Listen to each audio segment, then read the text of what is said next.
I guess we could do introductions. You can talk about any projects or anything. So, who are you? Hi, my name's Jin Min, or you can call me Jimmy, it's fine. Um, my internet handle is SmartGem. That's usually what people refer to me on cyberspace, in cyberspace, somewhere in cyberspace, yeah. Mm, Okay, cool. So, is it? I always say yeah. G-min. Because it's my American accent. I'm terrible. I just butcher every other. I know my English is too good. It butchers every other language. I don't. I think I don't know if that's not an American thing. It's an American thing to think that's an American thing. Everybody butchers everybody's name. That's why I hope, except certain people that know everybody's name, know 7 languages. Anyway, okay, cool. Do you do any? What are your current projects? Do you have any projects right now, or? Well, actually, I'm actually getting ready for Seoul Comic World this month, which is actually just next week, really. Well, Okay, yeah. cool. So what I can do is I can share screens and do cool stuff like that. So Seoul Comics World. I think no, I went once. So I don't know if I showed there. I might have showed there Comic with is singular. yeah, but that's why they have Google Edit or Google autocorrect. Yes, yes, that. Fix it. Yes. I can't use Neighbor to save my life, but yeah. All right, cool. It's okay. Yeah, I went to this. I think I did this one time. I did this with Joseph before I went back to LA. Oh So yeah, he goes there every month, I think, or every time they have Comic World. oh yeah. So it was really cool. Ryan couldn't make it that time because Ryan had to do something else. Mm. So Mhm. I not to do too much of a side. I don't know if you want to talk about. This is a whole thing right here about Japanese stuff in Korea. I mean that, or Yeah. maybe we shouldn't talk about that. Maybe we should just wait for. I don't know. Yeah. It's you make the calls, man. I don't really. Okay, so like one thing that was big, then I'll actually work on something, was this whole thing with the One Piece exhibit that was closed in Seoul. Did you hear about that? That was like last year. The one that was supposed to take place in Itaewon. Oh, was it Itaewon? Oh yeah, because that's right. Itaewon was the big foreigner area, and the memorial place is there. And Right. and to be honest, that memorial is for the Civil War. That isn't Mhm. for like World War II or anything like that. But Mhm. yeah, like a lot of people don't know this that Japan occupied Korea internationally. That's not like that's not taught in the U.S. at least. I don't know about Yeah. Canada or They anywhere did. else, but oh, go They ahead. annexed Korea in officially 1910, and they Korea was taken over for 36 years officially. The actual, mm, I guess inhabiting part took was much longer than that, but yeah, officially it was 36 years. I just found the One Piece image of a Korean kid. This is perfect. I have to come. Anyway, so yeah, and so not to get into the horrible, horrible atrocities that Japan did Mm, before the U.S. dropped the bomb, and after we dropped the bomb, the world was nice to Japan. That was the exchange. Terrible exchange, but that's yeah, kind of what it turned pretty out to be. much. So moving forward, yeah, there's a bad history, but a lot of my kids love anime and manga, and my day job as a teacher, I get requests for this stuff, man. And it's funny because Konami does Yu-Gi-Oh. I don't know if you know that connection or not, but there. So do you know Jim Sterling at all? I mean, like at least watch him. If you know him personally, that's cool. But if not, I don't know him personally. I wish, but uh, no. oh yeah, but you know of him then, huh? You do know of him. Yes. Oh wow! So there's a shout out to Jim. I'm a huge fan, and people in Korea know Jim Sterling. Anyway, so yeah, he's like fuck Konami. That's like his big hashtag, and he's pushing this. And well, I'm really going on the side here. Anyway, so the thing is that even though Konami is a bad company, and I've kind of just stayed away from them. Yu-Gi-Oh is a big thing here, and as a teacher, like I've brought Yu-Gi-Oh themed stuff into my classrooms before, and the kids love Hmm. it. But like Korean teacher would be like, no, don't bring Japanese stuff in here, and I'm like, Okay, what are you talking about? that's really weird. Do you think that's weird? Where do Because you like I teach? Where do you teach? I teach in South Korea. This is This Well, has been I know, but like constant. where in South Korea? So originally I taught in Nonsan, and I miss that place, and I miss everyone there. I do. Okay. And then that's where I started in Nonsan. But then I'm teaching in Busan right now, and it's interesting because like I have a pretty progressive co-teacher, and we talk about this stuff, and she's like, yeah, don't bring Japanese stuff in either. And it's funny because she studied in Japan, and she knows Japanese, and she has many Japanese friends, but she too is like, don't bring Japanese stuff in the class. And it's I don't know what to deal with. Now I get it, like I think maybe they're because now it's not I use teaching teenagers. I am teaching kids now, so maybe One Piece is too violent for like 5th grade and under, but at the same time most of the kids know it. So and it's not like Attack a Titan. That I can't show. Right. Hey kids, let's learn to spelling through half-naked giant people with sutras and missing genitalia. All right, yeah. Where's this? Spell the word. spell the word. And it's funny. The kids know it. Like half of the class knows that they shouldn't be watching it, but they are. Because most parents just let kids get away with murder. I saw tons of terrible stuff. But I get that. If you're gonna say it's age inappropriate, it's fine. We're talking on a cultural standard. So I've given this answer. It's kind of brave. When I'm feeling brave, is that we're globalized. When you're feeling brave.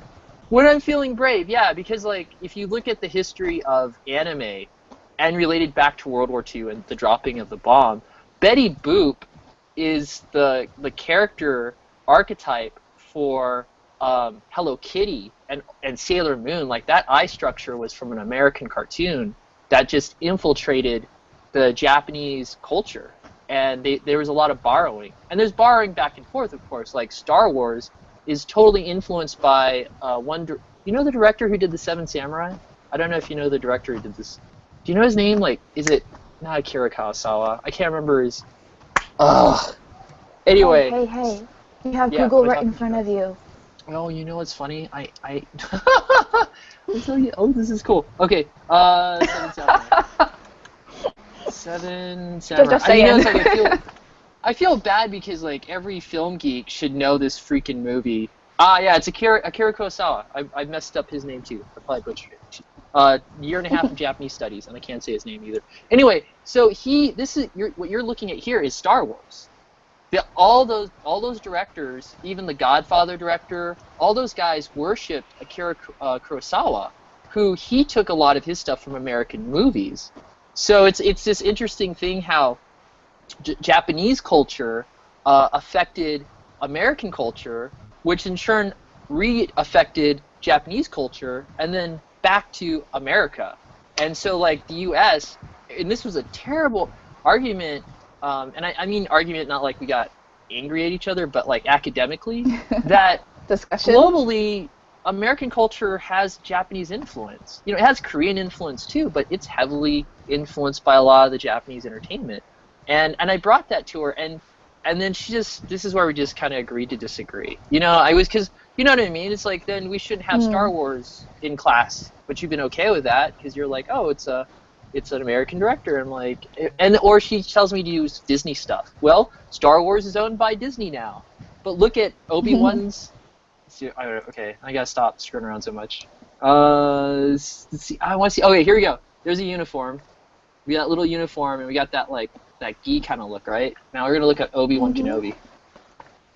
Obi-Wan. It was heavily influenced by monks, I think. This is not Obi-Wan. This is some other.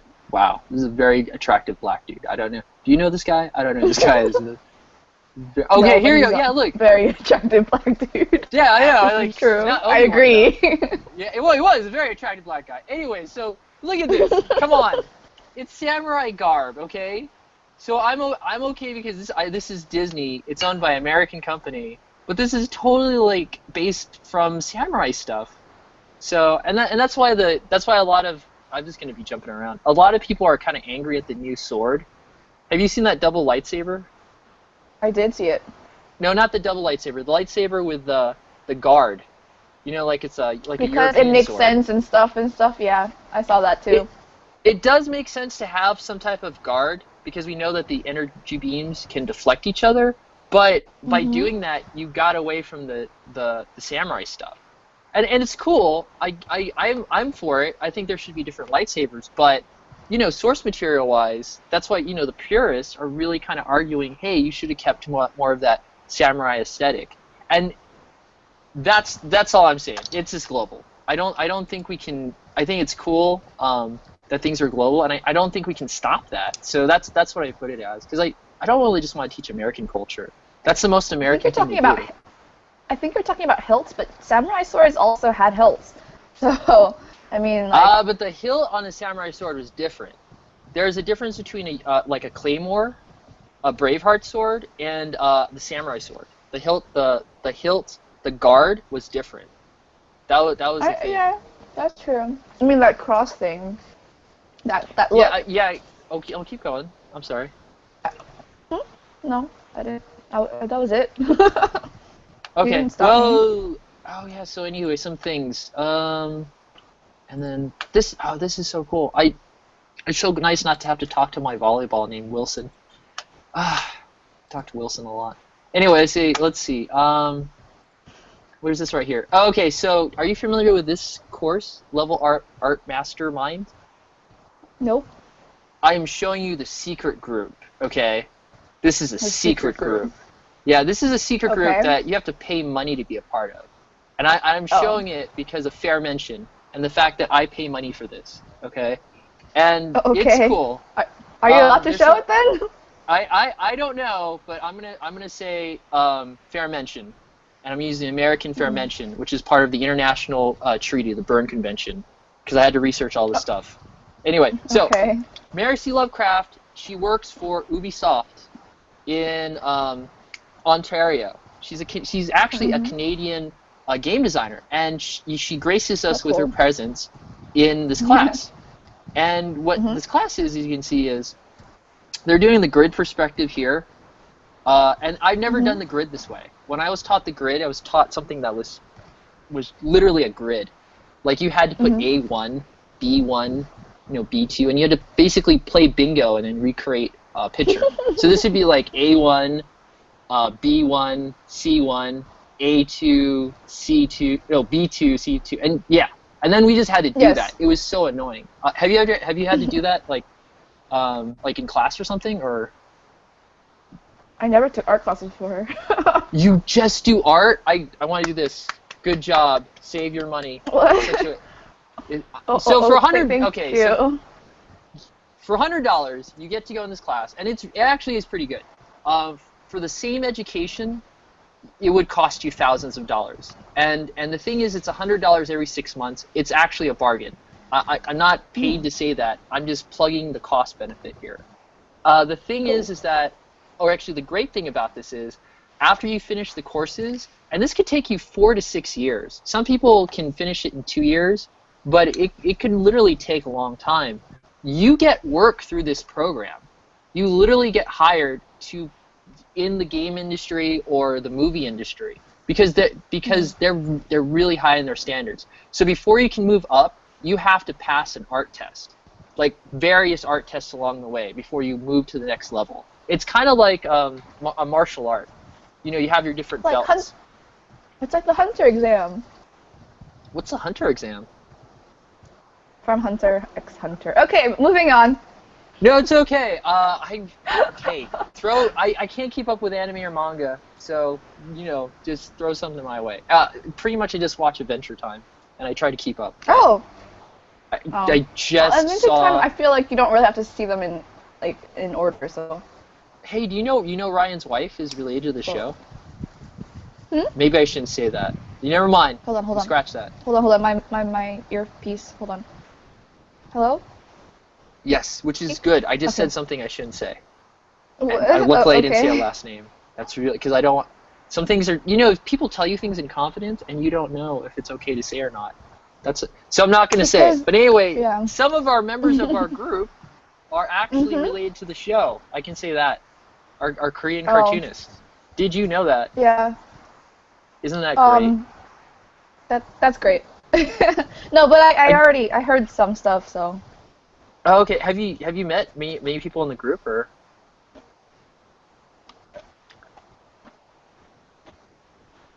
I met the person you're talking about, but I met a few people. Not too many. I know who you're talking about, though. That makes sense. If that's enough. I feel bad because like he takes care of his social. My social's a mess. Mm, Yes, I know. How's your social? what? I,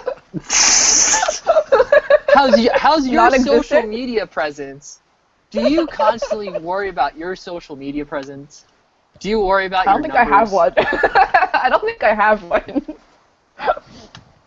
I think you have a presence. I see you present. What? You're present right now. So there you go. I am. Hmm. Let's see. Well, okay. So anyway, that's the thing. So yeah, I don't know. I guess so. Everything you've done, you've learned by yourself. Then, like, how have you learned how to draw and stuff like that? So you start working back on what I should be working on. I don't know. I think the first time I tried art was in kindergarten when I did finger painting. That's pretty cool. No, I really don't remember. I don't know. I got into anime when my friends like complimented when I was like just drawing some characters from the shows that they liked back in 4th grade. Oh, really? That's cool. Before that, I used to just draw, but it wasn't specifically cartoon stuff, I guess. But then, I don't know, I think I was happy when my friends got excited. And I just started to like practice, I suppose. Okay, so you're not doing so Hold on a sec. okay. I'm gonna I'm switch still trying to hold on to this speakers. second because I watched Doctor Who, so I'm trying to grasp time. I know how to do that. Hold on. Let's see. Well,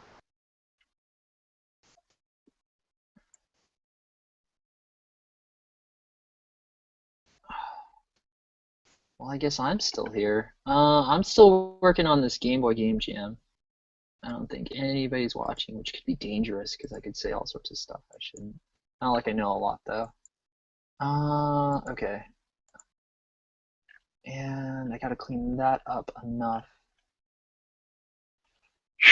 Consistent bands or random bands? I think 4 will be enough, and then I'll repattern. That's what I'll do. And then, yeah, that's what I'll totally do. Oh, I got a lot of black there, which I don't know if I want that. Let's see, is that clean? That is pretty clean. Yes, it is. And we get white.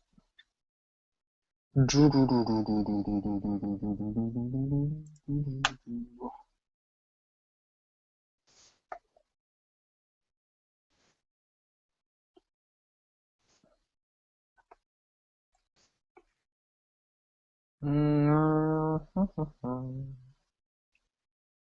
guess no, because if that's gonna be, it should be gray. And yeah, darker gray.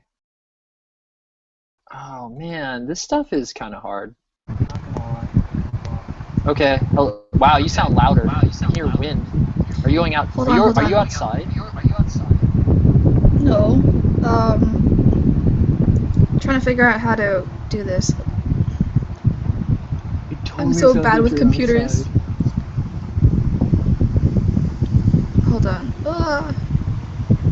How do I... Huh. I mean, that's not. Man, I'm missing the gradation there. It's really hard to gradate with only 2 weekend colors. Can you hear me? I can hear you. I can hear you now.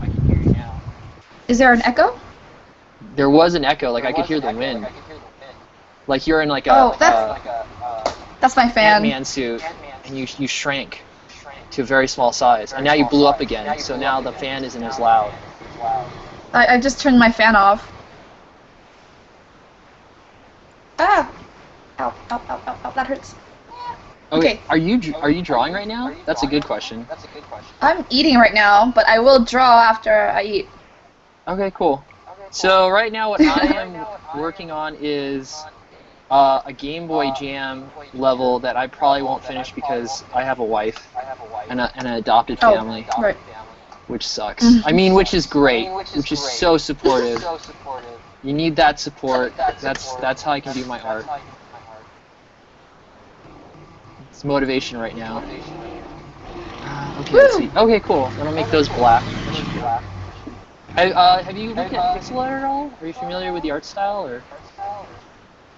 With what? Pixel art, the art style. Pixel art? Yeah. I never really attempted pixel art before. Thought it was pretty cool to look at. The good news is I have a super free program that's awesome for you to try. Pixkel. Piskel. It's the best out of the free programs I've found. There's another one online, but this is like the best one. And the thing is, have you learned painting at all, or how much painting have you done? I'm more of a painter than a digital artist. Okay, cool. So it's this. A lot of the principles to paint actually apply to pixel art. Okay. So the idea of like your palette totally applies to pixel art. Mhm. So let me ask you this question. Well, man, you probably weren't even alive. Holy crap! The original Game Boy. Do you know how many colors the original Game Boy had? Is this supposed to test my? No, this is just a random. This is a trivia question. Yeah, I don't know. You know what? I didn't know, and I had a Game Boy. I was one of the lucky kids to have a Game Boy, and like 2 games. I had a Game Boy too, but my first Game Boy was Game Boy Color. Oh wow. Back in my day, Game I got it really late. It's okay. My Game Boy had 4 colors. I didn't know that at the time until I started studying pixel art. So 4 colors. The challenge is how do you do a gradation? And that's what I'm trying to figure out right now. So the Game Boy Jam is you have to try to make art that's like for a Game Boy, the original Game Boy. And the exercise is cool because you learn how to do less with more. I mean, that's just the basis of the exercise. So right now I'm trying to create gradation with 4 colors, and I'm actually not very happy. You can do it. Oh god. This is like, Maybe. Well, the cool thing is that the way Pixar works, you can do the base of the Game Boy challenge, then you move up through time. So there's like 16-bit graphics after that, or no, 8-bit graphics, 16-bit graphics, 32, and then it goes up to 64 for pixel art. After that, you just do everything HD, which just gets ridiculous. So, That's not why it's called Nintendo 64, right? Actually, ding. I wish I could give prizes. Maybe I will. I don't know. For all my guests. Yes, it was. It could process 64 bits of graphics, and that was huge. Because once you could do that, you could start doing really complex type of games. So the games that you started seeing were like really heavy 3D games, and a lot of people got into it, like James Bond and stuff like that. And then that's what happened. The demand for 3D platforming killed two-dimensional platforming. No one wanted to play regular Mario. They wanted to play Nintendo 64 Mario because people wanted to explore a 3D world. That's what everyone thought. So yeah. So now, like, what's really cool is there's this whole retro game movement of all these artists now being able to create these 2D games really simple and making some really amazing stuff. And I love comics, and I've just been, this is the thing I've been going over in my head. I've been personally torn, because I love comics, but I haven't made anything from comics, aside from comics. And that just it bums me out. You know, it's great, because like I've gotten to work with some people on some really cool projects, but, you know, I've never seen, like, financial reward from it. And I'm now I'm trying to have a baby. And so it's like, oh crap. You know what I mean? And no, this has been going on for years. One of the things that made me stop wanting to be a comic artist is when I heard how some of these guys, once they have a kid, they have to take a day job because they're not making enough money for Marvel and DC. And then after that, they go on to, you know, another job, or they pursue it half time or whatnot. So I was like, oh boy. And the thing is, there's Jim Lee may have made over 10 million, but a lot of artists don't make that. So that's the thing about it. And the rates are kind of they're not matching the increase of cost of living. That's the other thing that's a factor. So Okay. I mean, Can you still wait like? I'm really sorry. I didn't want to cut in. Can you wait like a minute, like a half a minute? I have to go get some beer. I'll be really quick. That sounds so weird. Okay, go for it. All right, I'll be right back.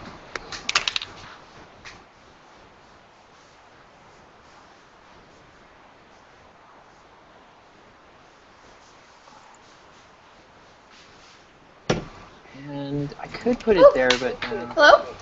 that makes no sense. That's looking okay. Hey, what's going on? Hey. What is the healthiest I had to get beer. aspect of? What's the healthiest aspect of beer? Are you trying to fight me? No, I'm not trying to fight you. I'm actually just filled with random facts and a lot of Doctor Who. So those two things are affecting me probably right now. I'll be honest. So what do you think the healthiest thing from beer is? Well, it says take a guess. it's Healthiest thing about beer? Yep, one of the healthiest things about beer.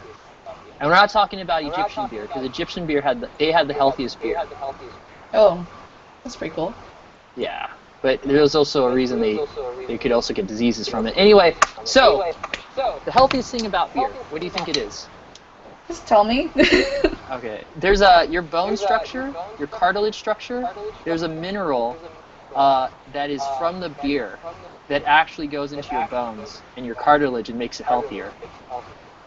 No, that's great.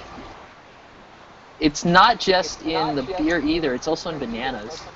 So I found this out because I've been trying to eat healthier. So I've actually been doing a beer and banana diet. It's fantastic. I don't know if I can recommend it for diabetics or anyone with hypoglycemia, but I can definitely recommend it for people having joint pains. When I was younger and I would drink all the time with my friends, I would walk all the time, and I had no knee pains. And maybe that's because I was young. But I consider it's not because I was young, it's because I was drinking a lot of beer. Now there may not be any scientific research to back my personal anecdotal experience, but that's what I felt. So I started drinking beer and eating bananas because I can't drink beer like an idiot like I used to. And yeah, I've been feeling better. So again, not enough research to back everything I'm saying, but there is research on beer, and they have found that as a benefit.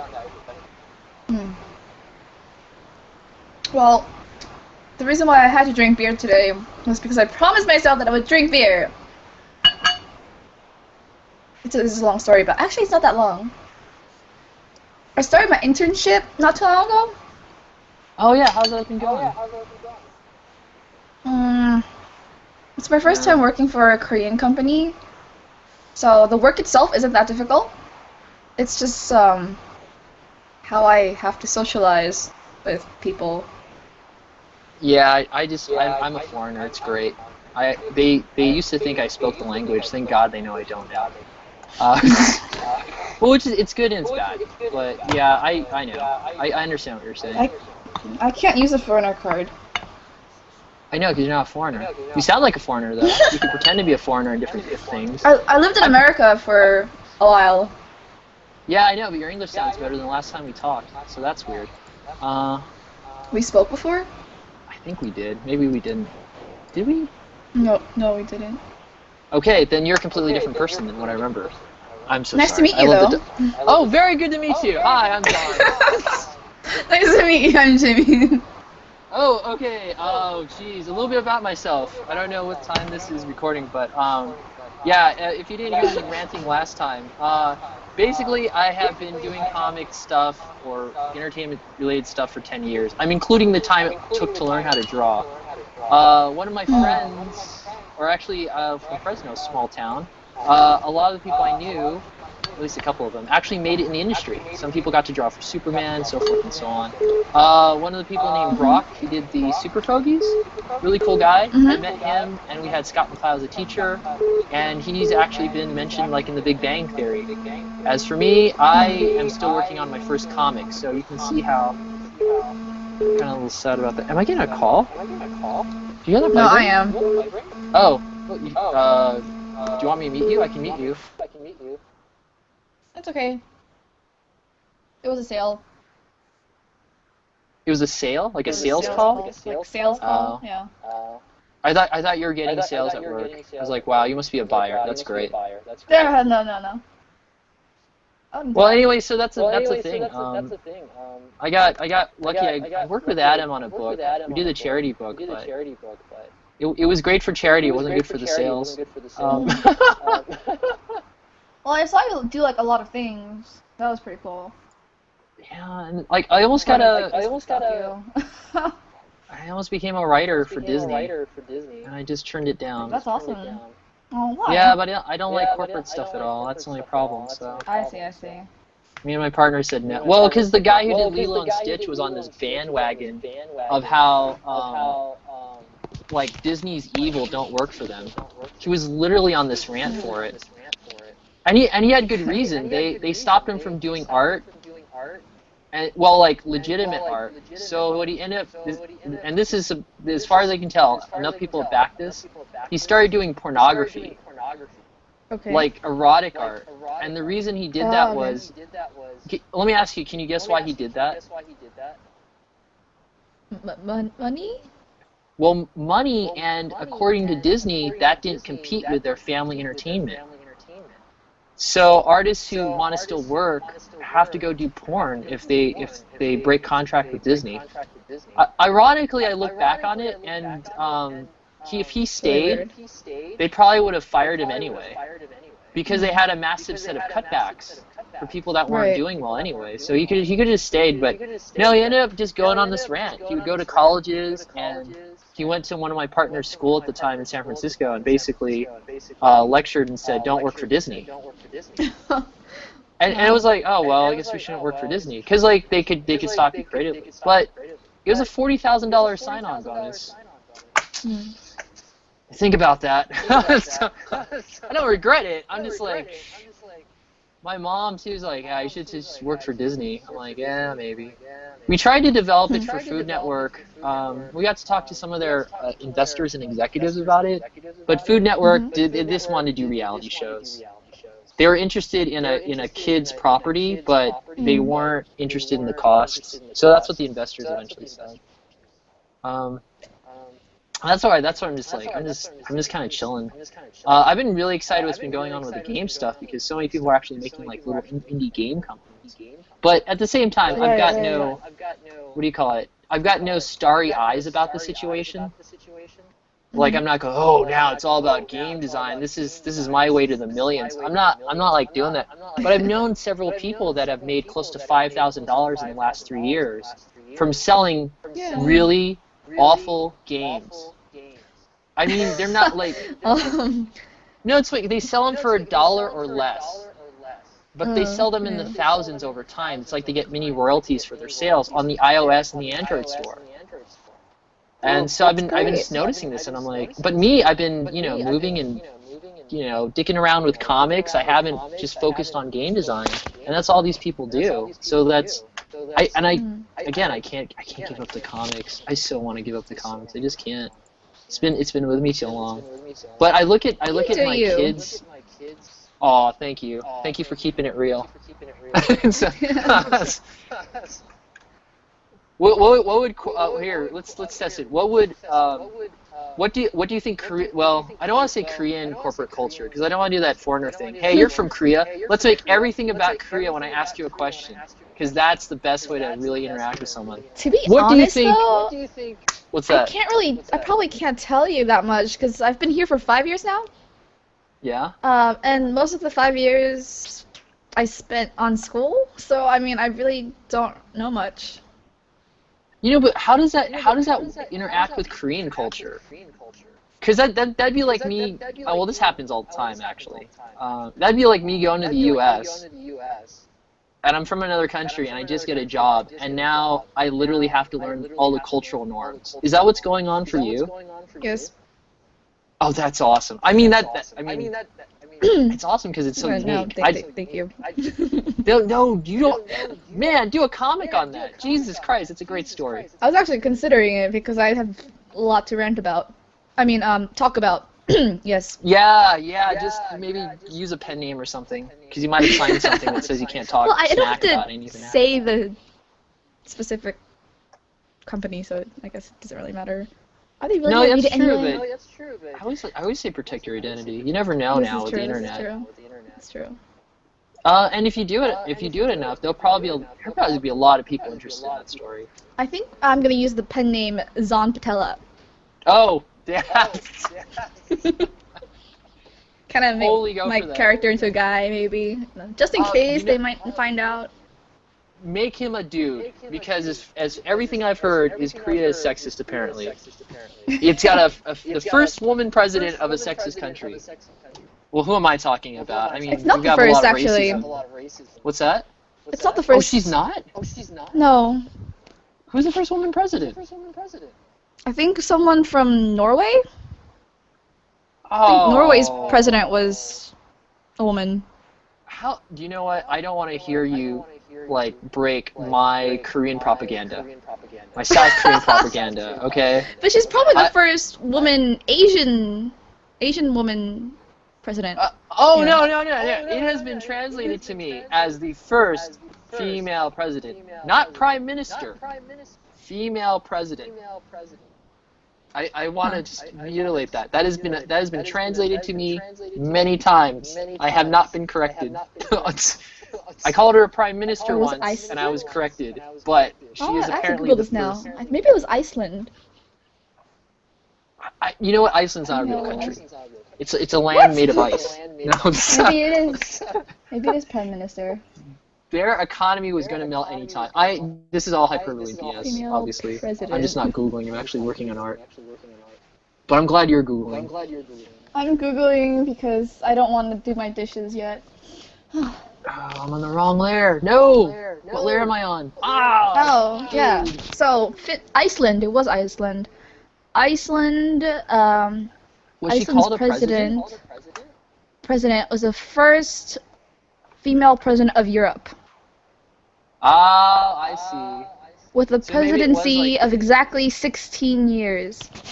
Interesting. Oh, where's this? Where is this? No, did I do it in this? Look up first female president. It's on the right layer. What the heck's going on here? Okay, this is on fixes. Okay. Okay, great. Let's lock this layer then.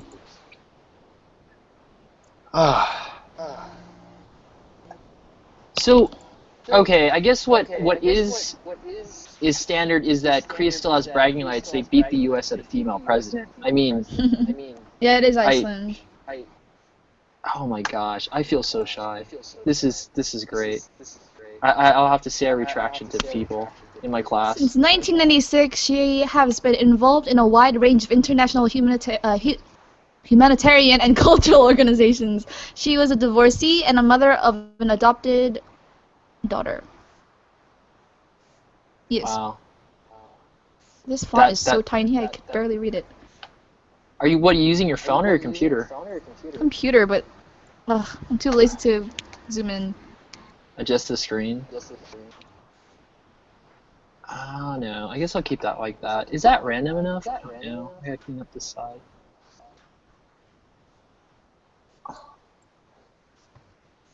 So okay, so so you don't do comics at all? I do, but not right now. It's on a hiatus. Do you paint comics? Do I what comics? Do you paint your comics, like paint your panels in your comics? The line art was done with a ballpoint pen. And the Paint coloring with was lines. done. Very metaphoric. What? You paint with lines, I see. That's what you're telling me. And I actually painted it with paint. Not paint to a side, paint. That gets so expensive though. Well, I don't know. I've spent a lot of money on this tech. Let's see. Let's see. Right now, I've spent about 600 this year. Maybe, yeah, 600 or 700 easily on digital stuff. But on the program and just the hardware, about $600. I don't know. How much does paint cost you? Well, how much does paint cost you here? Because I mean, the prices are different. Things are cheap. A lot of things are cheaper here. Are you thinking about traditional paint? Yeah, I am. I'm thinking about. Oh God, I just closed the Hangout. No, I didn't. Okay, let's open more screens. No, you did. No, you don't. I was oh talking my God, about the basic paint program on your computer. Yeah. Yeah, I use that. No, but you said you use actual paint though. I do, but not for my comics. You use MS Paint? I did. Oh man, you know what? Like MS Paint gets so much smack, but that's again teaching you the basics. Like MS Paint is used for like people that actually know how to use that program make amazing pixel art with it. Like and actually get paid to do it. Oh, my head hurts. Their startup costs are zero because they're just using the base program. Though I was just using it because I had to finish it really fast. If I had more time, I'd probably have used something else. Well, like Paint Tool Sci. Yeah, or Photoshop. See, like I have Photoshop, but I'm trying to stay away from it. I haven't used it in a while. I think the last time I used Photoshop was maybe 3 years ago, maybe 4. I have like CS. I think CS 5, and then I stopped at the cloud. I was like, okay, I'll pay for it now because like I like CS and this is really cool and it's worth it. All the tools are there. Then they put that cloud stuff or subscription fee stuff, and I'm like, oh, I can't do this. Oh, right, yeah. I can't stand subscription fees. I want to own the actual program. I don't want to. Is that enough? 5 of these? Yeah, I can work on that. Because that's what just drives me up the wall with it. Cause like and then there's another program called Storyboard Pro that actually is what. I haven't used that before. How is that? It's pretty good. I didn't get like the full version of it because they're doing subscription or you pay like $1,000 or over $1,000. Wow. And I actually was pretty cool. There was a company that my friend got me contact with to go get storyboard work, and then the client they wanted me to work with was is it not Hyundai? No, Honda. It was Honda, and so I did a storyboard. I'm like, okay, well I know about Storyboard Pro. I should get that for this because I want to start really making like professional stuff. And the thing is, I just got my tablet screen, so it was like really hard for me. I was getting used to technology, but I really wanted to get this job. I killed myself. I probably cost myself a month to 6 months of my life. My wife is here watching me just kill myself because if I got this job, it should pay pretty well for the month or 2 months of the time that I'd be working on it. Because I looked at the rates and I was like, oh wow, this is something I want to get into. Some people are making over 180,000 or 160,000 a year doing storyboard artwork. Yeah. You've heard about this. It's lucrative. Like it's one of the few jobs in California left that you can do as an artist and still live in California. Because like the rising cost of California is ridiculous. So yeah, I killed myself, but I realized they wanted to pay for the work lower than what it was worth, and I just couldn't do it.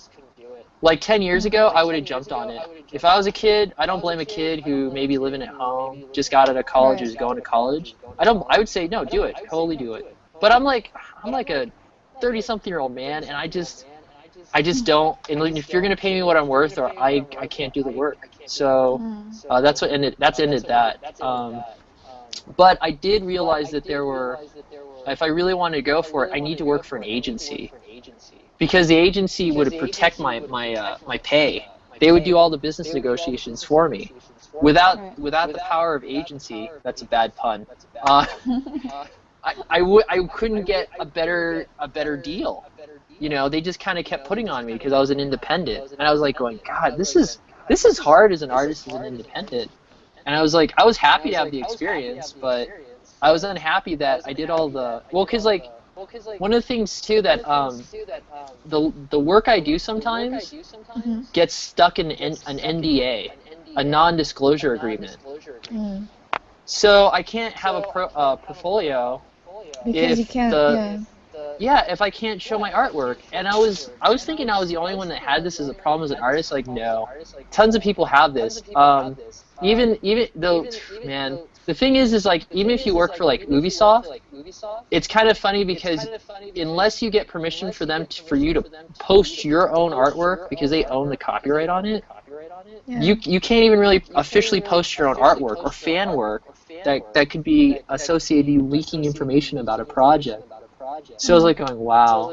So yeah, so I was like, and so they understood, but that meant I had to redraw or make a portfolio piece to get the job, and that's what my wife saw myself killing myself for. And then at the end, they didn't want to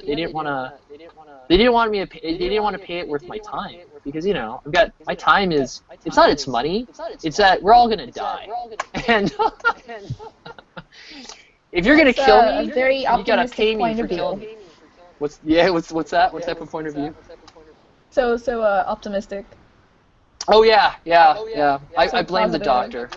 It's all that doctor who he's not. I should go back to the Bible or something that's more moral. No science in the fiction. Of course. Oh, of course. Anyway, go on. There's a lag, so I keep cutting you off. I'm sorry about that. No, it's okay. I'm adjusting for the lag. Oh, and I have an echo. I can hear myself. Yeah. Hear myself. It's Maybe cool. I should go back to how I was before. Hold on. No, don't do it. Don't Why? do it. I can deal with the echo. Okay. Because then you have a problem with the headset and stuff, so don't worry about it. Mm. Okay. Let's Yeah, see. yeah.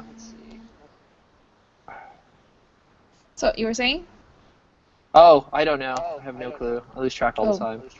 What are you doing art-wise? Are you doing any shows or planning for anything? Or are you just making stuff right now?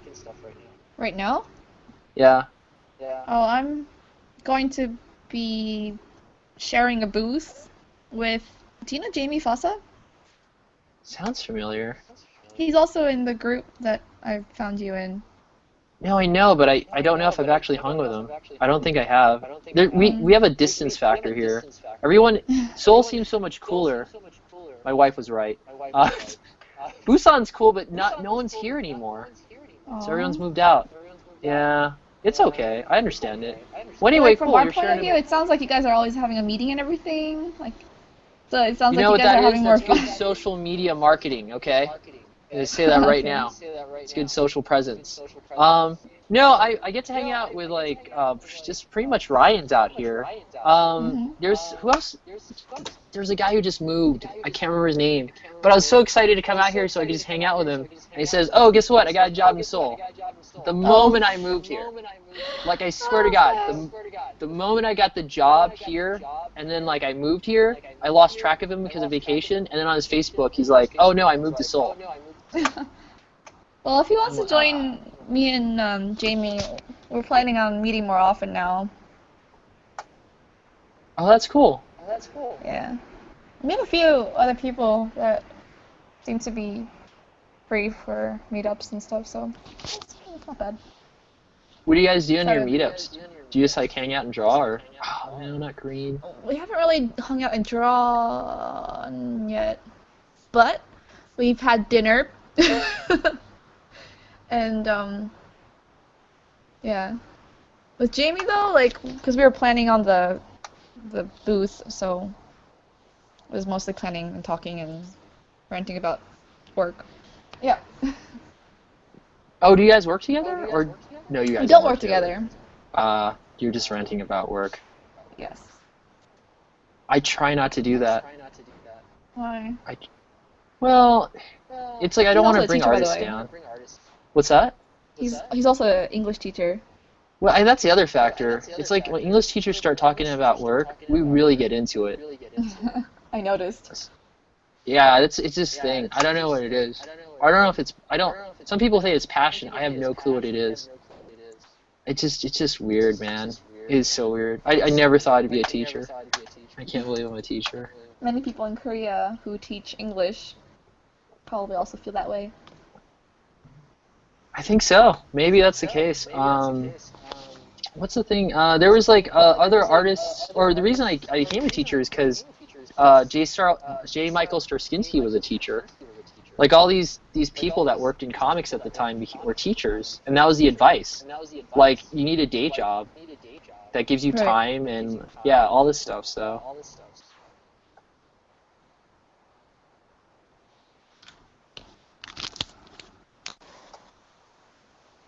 I was thinking about getting the anthology back up on the group, but it just hasn't happened. Mm-hmm. Like two years ago, we got a small anthology together, just for the heck of it, and it was fun. The idea was like you had to make a story in 2 pages, with a beginning, middle, and end. Is this different from Broken Telephone? Yeah, it basically was us, because like we just didn't hit standard with Ryan. I mean, that was the thing. Like, and so we just did our own thing just to see if we could get it done. So everyone in the group at the time joined. Yuri Crystal Kim did the cover. Wait, is this oh wait. Something about a tree? Oh yeah, you remember that thing then? It was a long time I ago. do remember this. Yes, it was a while. I wanted to be in on that. Really? I was thinking about doing it again. I just wanted to do it better, and I just haven't. We did the, you know, I don't know if you saw the crazy post, but I did this like kind of, I don't know if you want to say socialist or communist. Maybe those are bad words to say. Communal? There you go. Communal, not communist. Communal. Well, communism also sounds good on paper, so. We did it like a hippie co-op. So we just like hippie co-op. Yeah, like we split the costs. Like we split the costs. Oh. We split the profits, and I got stuck accounting. As far as I know, There was I paid profit. everybody. Well, there was an intake of money. Yes. Okay. Yeah, there was. I was with Joseph, and we sold a couple, and then we sold to friends and family. Oh, horrible. But we also sold to random strangers, because stranger love is the best love. You know, if you haven't learned that already, your parents can love you, your friends can love you, but someone who does not love you and gives you love and attention, that's the honest opinion of your work. Maybe I shouldn't say it like that. I don't know if I truly believe that. I don't think I do, but I've noticed we that. all would like to believe that, right? Yeah, I mean, you know, it is kind of sad though, but that's the thing. Like, you know, I'm lucky because I don't know if it's a Korean thing or just her background, but you know, she's not like that where she goes and she needs to get attention from men. And it's the first time my wife doesn't have to get attention from men. Like that is you know, to make herself feel pretty or like have self-worth. That is the first time I have ever like met a female that has been like that. Almost every other woman I've ever known, from my mom to my sister to my friends to people I've dated, all in that order, excluding one cousin, but she's awesome.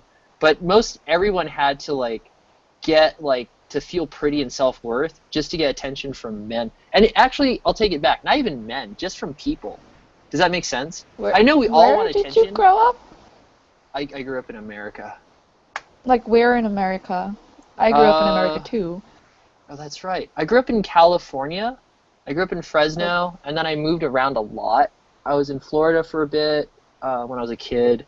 Then as an adult, I moved all over California, and then I moved I was in LA, I was in San Francisco, I was in Fresno, and then from there I was in Colorado for a while, and I noticed that a lot. I guess you didn't. Well, where were you at when you were growing up in I was assuming California. Am I right or wrong? Northern New Jersey. Damn it! You sure? Yeah. I swear to God. Okay, all right. Northern New Jersey. Okay, well that's great. The Jersey Shore. No, the opposite. Okay, the opposite of the Jersey Shore. I don't know anything about Jersey Shore. This Jersey Shore that people think represents New Jersey is very, very different from my world. I have no idea what that thing was portrayed on TV. I don't know what where that place is. So no, I do not relate with that show at all. Let me ask you. So that wasn't like a thing? Like, No. men do it. Men do it in all. different ways, and I don't mean to over-objectify as a former feminist, but I have noticed that a lot of women will do things just to get attention, and to Like feel good. what? And oh man, I think the worst ones are. I shouldn't say the worst. Well, it is what it is. It's like two people using each other. There's some women out there that say it. keep men that they have no like none, no attraction. Like the chance of them being attracted to this guy that they're tagging along is very minimal, but they keep the guy around just so that they can feel attractive or protected or whatever from that guy. That's it. And it just blows my mind. It really blows my mind. And I'm okay with it because like for me, if you're like how in did the you friend find this zone, out? Did they just tell you? oh yeah, I may seem like a lot of horrible things, which I am. I've never met anyone like that before. But no, there's this one, again, luckily, I can't remember her name. This was when I was going to college. There's a guy that she was tagging around her who was totally in love with her. Completely, absolutely in love with her. Like, it was sad. It was sad because he didn't seduce her, or he didn't approach a relationship in a way that is 50 Shades of Grey, which is romantic love. And because I feel he didn't... Okay. Yeah, well, no, there's a reason why it sold a lot. I'm not saying it's not weird. I'm just saying it is romantic love. I saw this whole breakdown of it, and then I was thinking about when I was studying English. Romantic love... My reaction to what you were saying was not because I disagree with you, it was because I don't know 50 Shades of Grey. I didn't read it or watch it or anything about it, so I don't know. Okay, well, it's basically... So I'm just going to take your word for it. Okay, so the idea of seduction is this idea of I don't want to say playing a game, but using certain things to encourage a certain behavior. 50 Shades of Grey takes that idea, and this is just someone's thesis, someone's arguing about it, to the point that it's actually a cult leader who is indoctrinating a young woman into his belief system. That's the thing. Okay. Romantic love, if you really look at romantic love kind of historically, is this idea that there could be, oh man, I'm going to out myself maybe, I don't know, is there's this poor poet, singer, who is really attracted to a wealthy, elite, beautiful female. But ultimately that female should have nothing to do with this guy, because it'd be a life of a struggle, hardship. It wouldn't go anywhere. So thus the truth of romantic love would be this poet or songwriter making this love song for unacquainted love that would go nowhere. Because ultimately, even the artist or the poet, if they cared enough about that person, given it being medieval romantic love we're talking about, knows how hard it is for them to survive, let alone if they actually courted, married, so forth, a relationship with said female. That's a thing. One night stand might be there, but who knows? But the idea is that the poet or the person who's really in love with this person will never be able to go all the way to get married and spend a life with the person they're truly in love with. Seduction works on that level of it's setting up these ideas and these cues for suggestibility. So in 50 Shades of Grey, spoiler alert, tell me if you don't want to talk about the film. It's okay. He actually goes to a point where he says to her, sign this contract that basically says I'm going to treat you like a sex slave, which she says no to, and that's the whole thing. But he doesn't just say it because it sounds crazy if he just says it. What he does is he basically uses his money, takes care of her, does all these little manipulations to indoctrinate her into his belief system, which he admits he's done before. Like all these things, these clues that he's done this before. That's why he says, I don't have a relationship. And he has these basically contracts for sex. That's what he's really luring girls into. Now, the funny thing is that he identifies her as a person who's into romantic love. And so that whole thing is that he goes, oh my gosh, here is someone who's graduated college, they don't have a career, they're insecure with what they're going to do in life, and all this stuff, and I have a solution. Here, I have money. And then recognizes that she's like an English major. So it's like, oh, she loves romantic love. And then he creates himself to be the hero in the romantic love story. And so the thing about that is, as it goes into the movie is, and that's why there's a trilogy of these films, and it's actually a lot like Twilight, for better or for worse, without the magic and vampire stuff. So it's kind of like a boring Twilight. But the thing is that she keeps saying no. So he's created himself as the romantic love interest of a romantic story, and she's trying to save him because he knows that's the type of character that she would fall in love to. Very meta in that regard. But in reality, or at least as the film starts, this has all been a massive manipulation or seduction to get her to sign a sex contract. So, again, this is what the trilogy is about. She keeps saying no, and she's apparently the first woman to constantly say no to the contract. And this is changing him because he's now becoming that romantic hero that gets to change and gets to be saved by the love interest character. And so the question of the series, kind of like, Teen Edward or Jacob, is will he convert? Will he become the romantic hero, or will he stay 50 Shades of Grey? I've used the tagline from the film. Very proud of myself. Yes, you did. You did. Going back to real life, this guy was honest. And sadly, because he was honest, he was being punished for it. He was honest about his feelings to, I don't know if I want to say young lady or a girl. She's like in her 20s, almost senior in college, like already working in her career. Maiden. Would that be okay? Sure. The maiden who really just wanted to have a lot of sex, and this maiden was going with my I don't want to say ethnicity, that'd be bad. Very attractive friend who looked like someone from Maroon 5, because Maroon 5 is they're short. Okay, I shouldn't call him short, but you know what I mean. He was a very very good looking dude. Like he had to work on not getting laid. And even when he did, women would still throw. One time I joked about, aren't you worried about the STDs? And he got really concerned, so he stopped for a while. Then he told girls the whole thing about, I just don't want to be a man whore anymore, and I just, can we just not have sex or whatever? And they would still do things with him. They thought it was romantic. It was like infuriating. It's like, hey.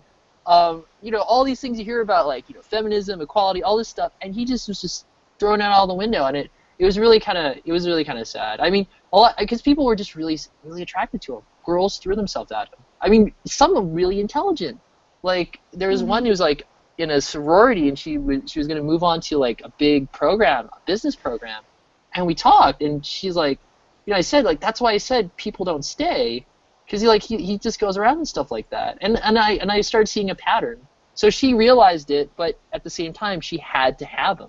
He became this. He was just like, this guy was just attractive. Okay. Anyway, the nice guy was not like the black guy we saw. The black guy was really attractive. Like he's like a model or something. There's Photoshop involved, but this guy was attractive without Photoshop. My former friend, still friends, but long story with that. Anyway, so the nice guy.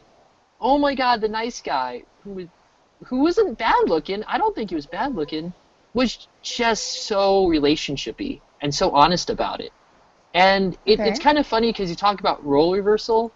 It's like the girl was 50 Shades of Grey, 50 Shades of Maiden, okay?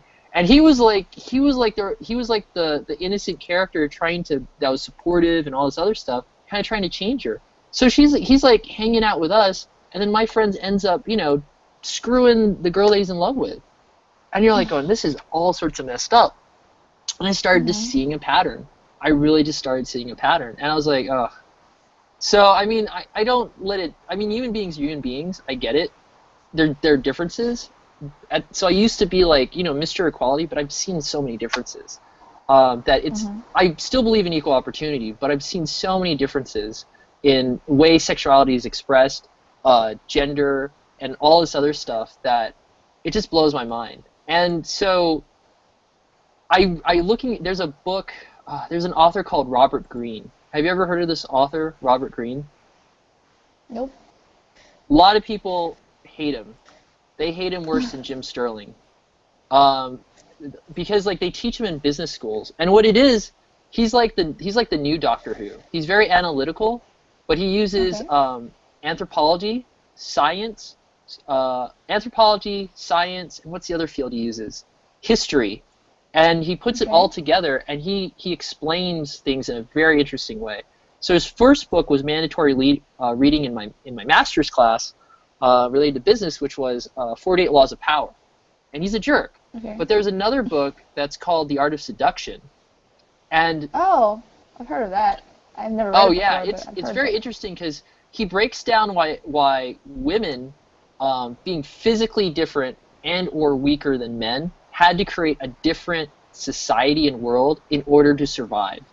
That dealt with manipulation for protection, and this idea that the polite society and almost all the societies are actually created by women. Just innately, and so what happens is that as like this way of human experience was created in a lot of ways to protect women and manipulate people to have different views and ideas. Hitler actually takes these effeminate characteristics or these things that are out there historically, scientifically, anthropologically, whatever, and psychologically, and he uses it to seduce an entire country. So it's really interesting because it goes from the micro level of, say, relationships to the macro level of politics, and how people actually convince people to other people's ideas and thoughts and stuff like that. And it was funny because like what happened was that I'm a very blatantly honest person. So I scared my wife. Like literally scared the bejesus out of her because I'm just way too honest. I'm like, hey, I want a date. I didn't think that was that bad. You know what I mean? Because like I told her I have way too many female friends. Like that's my thing. Like, hey, if I'm interested in someone, I have to be clear because you'll get mixed signals because I just have too many other people that are like, like, oh, is he dating that person? No, I'm like, the worst is he gay? That's so hard for me to. He hangs around a lot of men. He seems to talk about men very comfortably who looks good and attractive. And it's like, no, I'm not. Really? Like, that's always a surprise. That was my first girlfriend's reaction. Anyway, so the thing is that I have to be clear about that. So I told her this, and she got freaked out. Thought I was, like, stalking her or whatever. I don't know if it's, like, a mistranslation or something, but she's like, who the heck is this? So I read the book. I read the book, The Art of Seduction, and I borrowed its tips. And it identified who I was as far as a romantic person, because it has different types of romantic people, and it identified her. Very close, not 100%. And Robert Greene is an asshole. He made me feel really bad about myself and cry a little. Everybody I've recommended that book, they feel the same way. They can't get past chapter 2 or 3. You know what I've realized? The book sells, but no one gets past chapter 2 or 3. Like 3 people, excluding hyperbole, 3 people I've known who have read that book call him an asshole when he says who you are, and he just tells you who you are. You're like, no, that's not me. But you think about it, like, he's kind of right. But you have to think about that. They just stop reading it. I understand, because I felt really bad. I was like, wow, this guy has destroyed my world. What a jerk. But he did it for a reason. He has to do that so that once you identify who you are, then you have the ability to now recognize who other people are, and or if you want to, you can seduce them. That's the thing. Or you can be aware of the accidental seduction. That was another thing you talked about. Which, like, I already got a rule for that. I got this from like, this came from girls when I was growing up. There's this thing called the 2-week rule. Have you heard of the 2-week rule? No.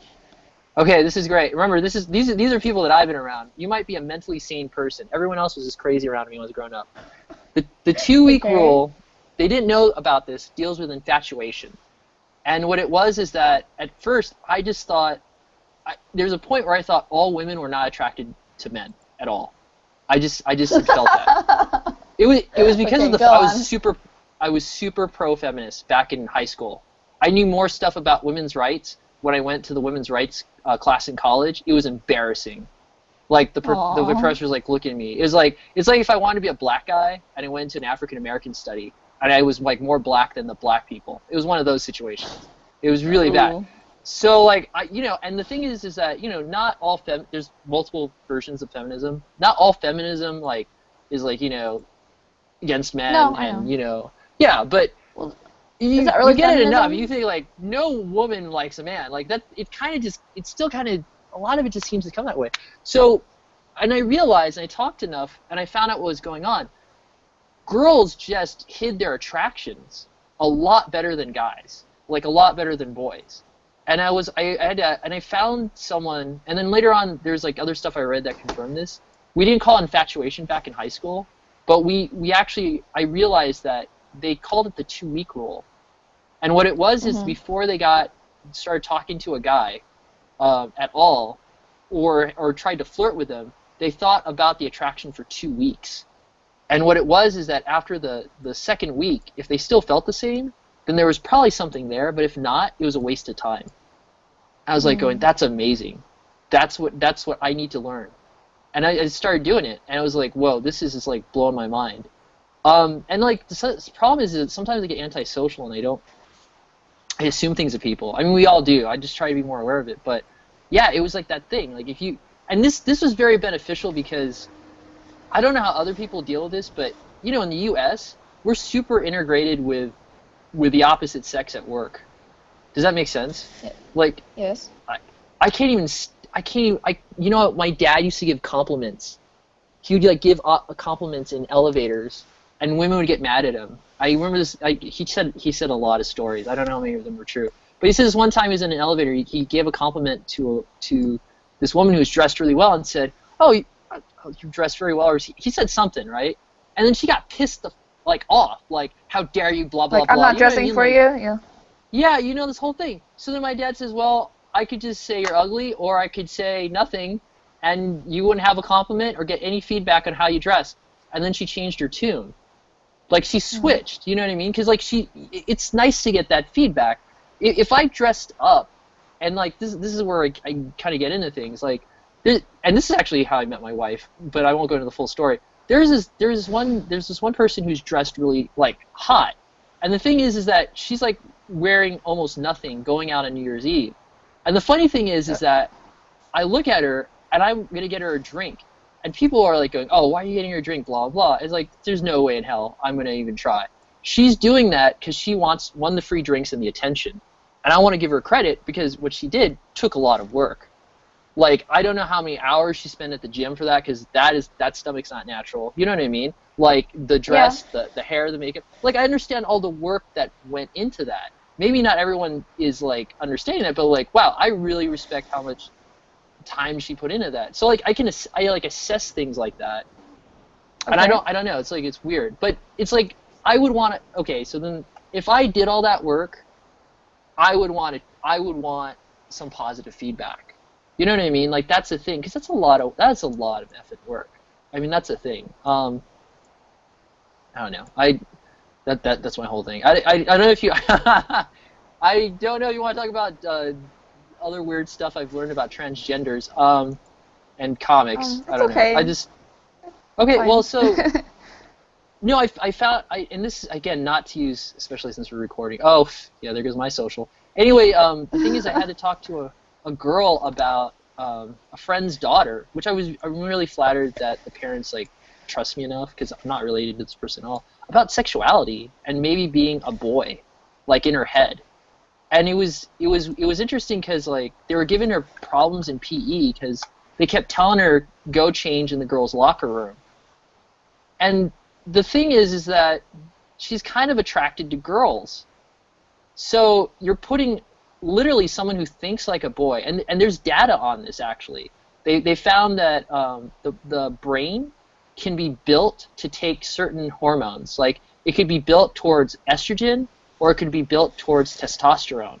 And the reason why people say that, like, I'm a woman trapped in a man's body or whatever, you always hear this, like, common thing, is that actually that's not too far from the truth.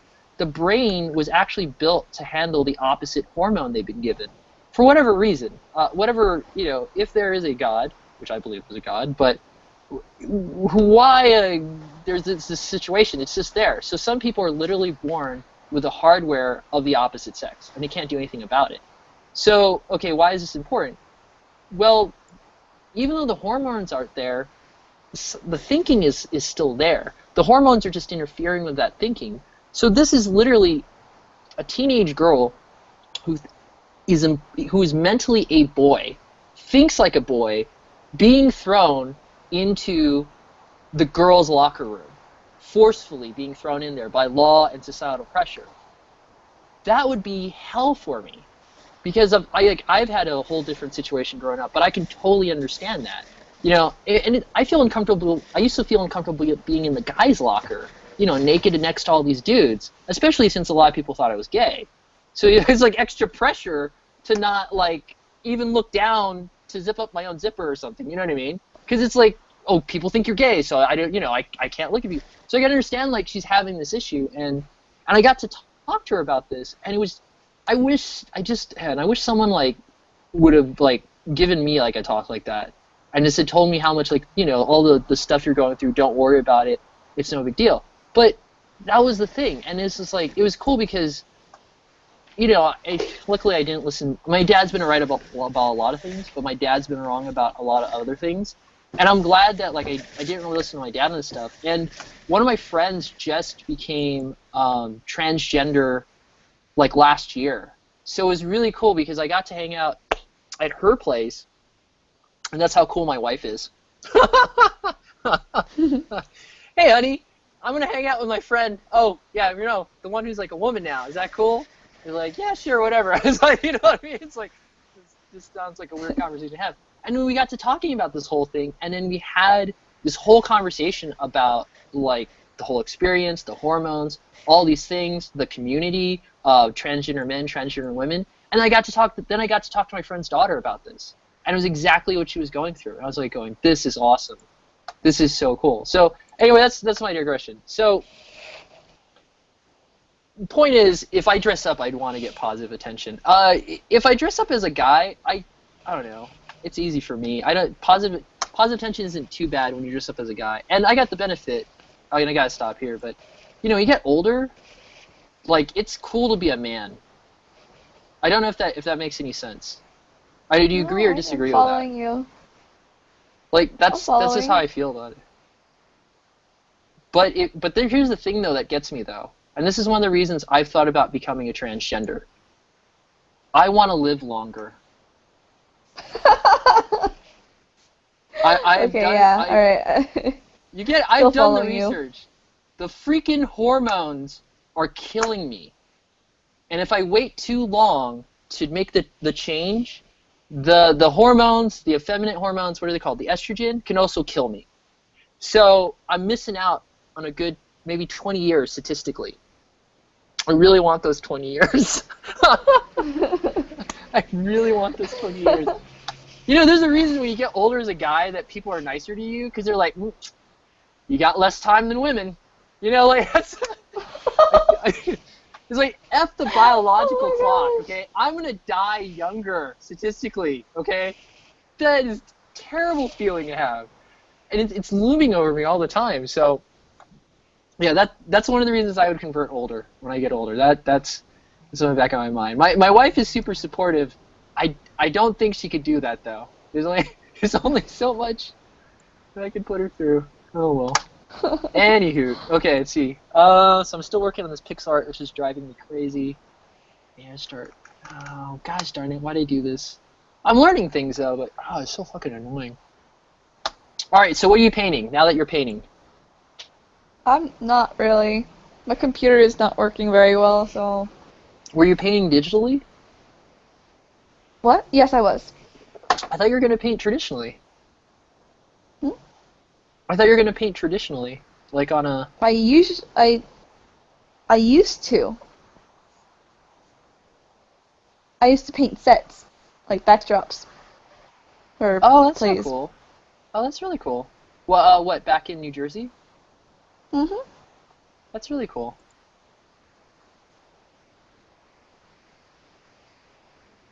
Now I'm I just thought chilling with about beer. doing. Ugh, you're really chilling on that, Bill. I thought about doing that for a comic where I would make a background, like in a shoebox, and then I would put like people in it, characters, cutouts, and then do a comic that way. I thought that'd be the Go easiest for way it. to make a comic. It never happened. It was one of those Never things. happened. I get these ideas, but I never do them. I've been doing this other thing that's kind of. I'm getting more into Days Studio, and I really Mhm. wanted to capture like Korea and put it in the comic, because like my story is these teenagers are playing a video game on their phones, and I really wanted to get Mhm. that feeling that I wanted to ground it more in reality. I did, and I made the backgrounds and the CG look like it was like in the same environment. It just looks a little Mhm. creepy though. Like they don't Why? look as a well. So have you ever heard of the Uncanny Valley? Did you ever bump into that at all? No. Maybe I don't The know. Uncanny Valley is when something is uh, between cartoony and realistic. And what Okay. happens is that if it's like too close to realistic but not fully real, then it may come across dead or weird.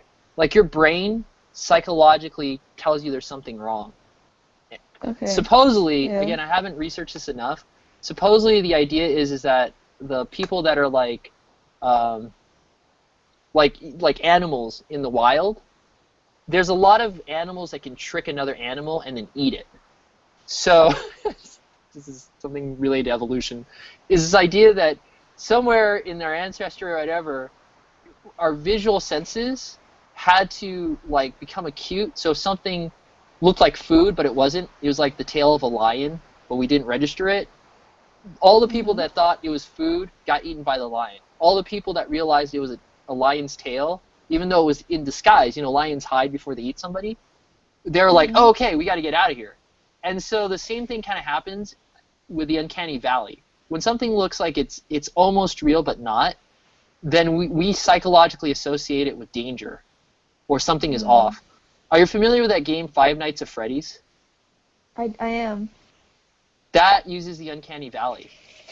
He I creates these see. animatronic characters that look like there's something real, but the thing is that there's just something not real about them. So since they're in Right. between like looking like an actual costume character from Disney, but they're also looking kind of like a weird CG thing, it creates Uh fear. huh. So, Right. and then Jim did Right. a thing where he talked about that guy. He gave that guy a criticism, and he tried to actually create a. Do you watch the Jimquisition at all, or no? Nope. Or do you just know who he is? I just know. Yeah.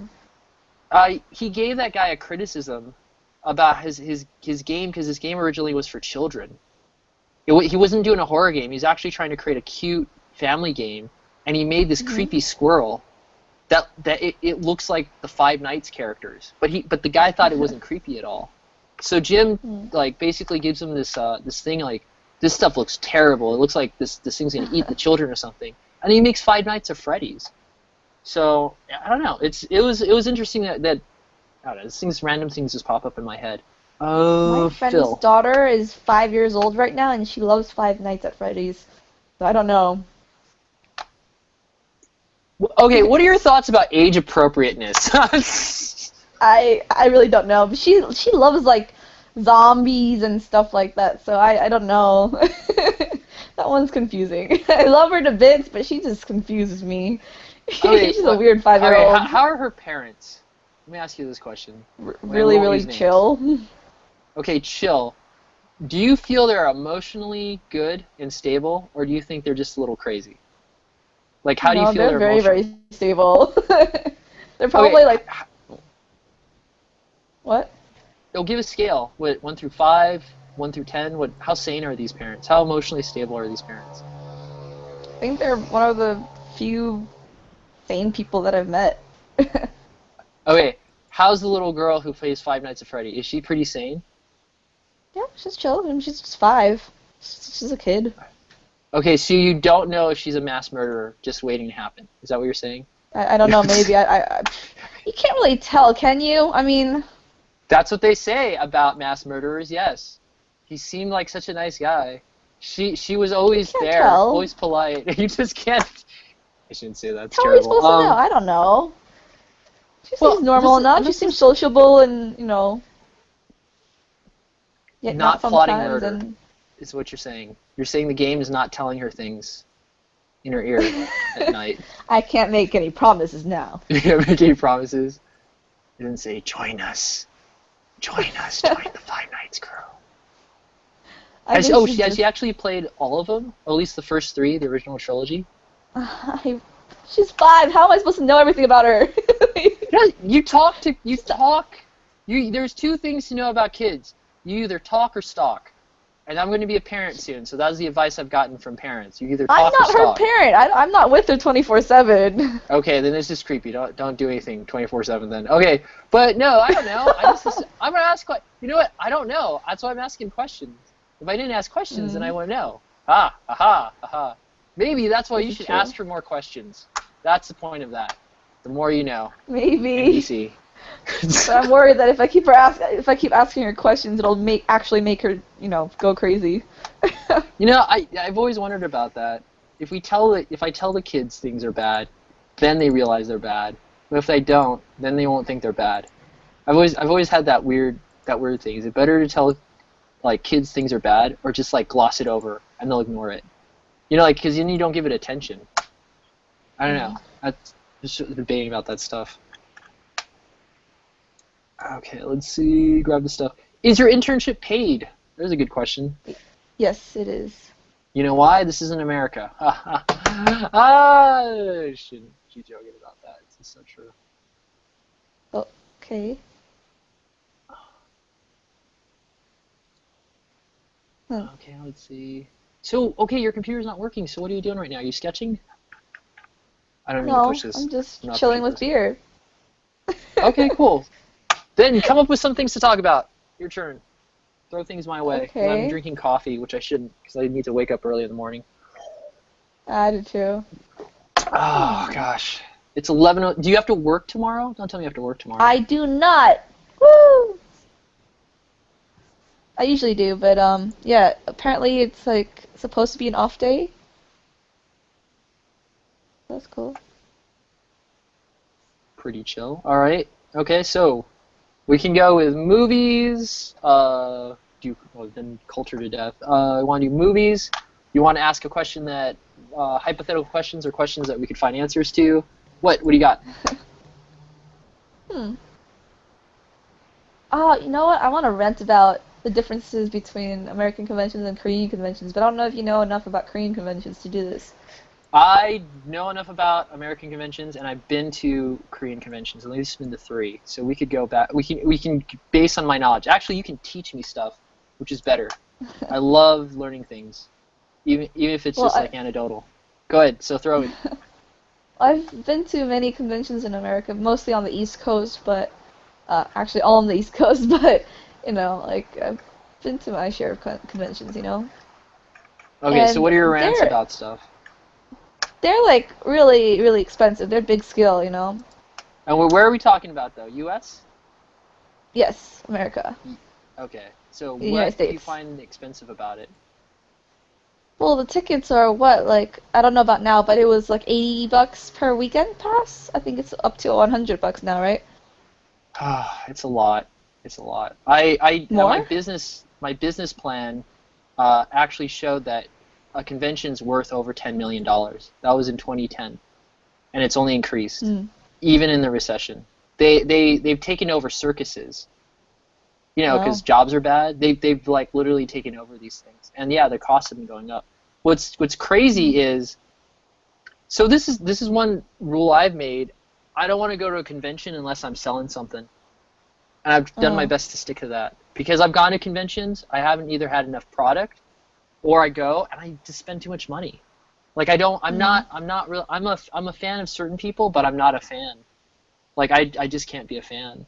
And you've met enough fans, right? Have you met like the super Right. comic nerd? No. The super Like, the comic super nerd comic? does not live at home with their parents. They're a 30 to 40-year-old male or woman. Actually, there's a large Oh, this female is a market. stereotype you're talking about? It's I thought you were actually a talking about like a demographic. specific person. Oh, I thought you were talking about it's this a one marketing person. demographic.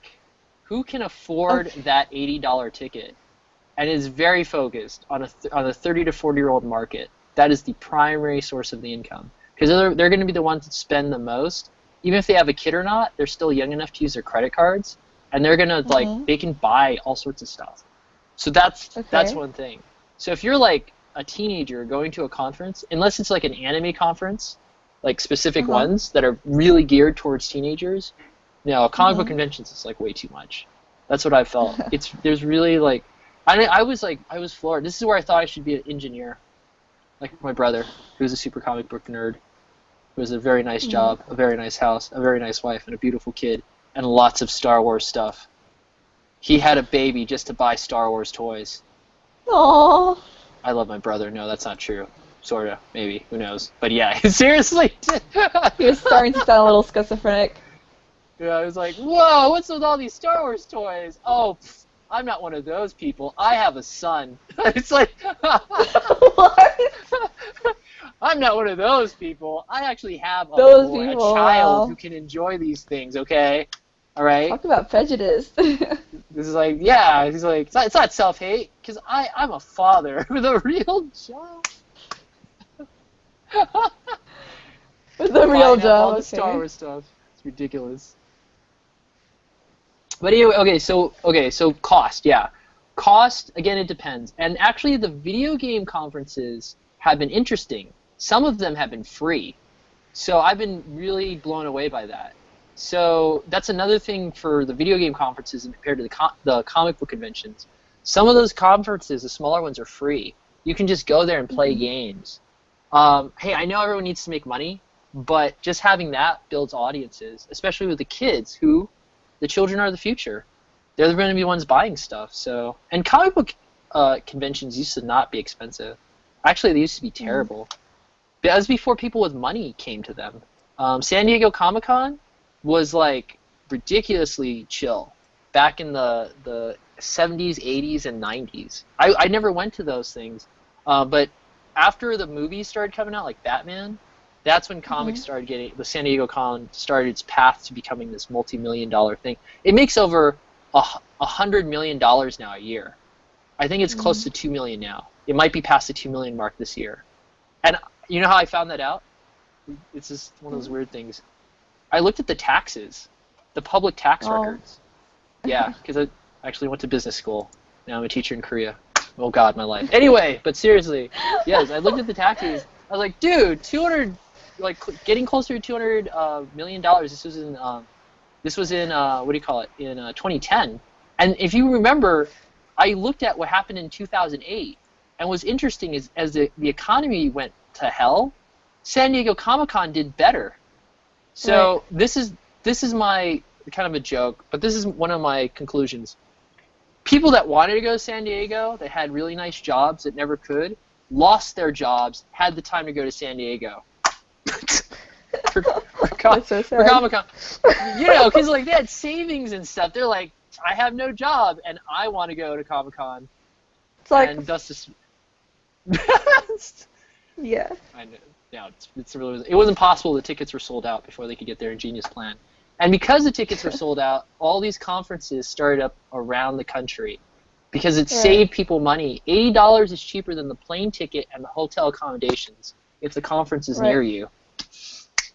Oh, anyway, okay, so another complaint. What else do you have? We have costs. What else? What's another thing? Well, I mean, I was just going to compare that, like, you know, $80 for a convention there versus, you know, a 4,001 convention here, which is close, you know, to $4, right? Yeah, it's funny you mention that. I've been trying to get people from the U.S. to come here. Like, we have a couple artists that do the California shows, and then they do shows here, but there's a hunger for, like, foreigner stuff here. I think there should be more, like, artists coming overseas and trying to sell their stuff here. Oh, you know, it's the other thing I don't like. Why? San Diego is like this big thing, but comic book conventions here are more often. What are your thoughts on that? Do you like that or you don't like that? Um, I I think it's good. Like people can come and meet each other and have fun and geek out. That's great. But I think conventions have a different meaning here than they do in America. You mean they're more conventional here? Sorry. Anyway. I like fun, so it's okay. Oh, thank God. Okay. It's a Doctor Who again. You've been watching too much Doctor Who. Anyway, so, well, what do you mean by that? Like,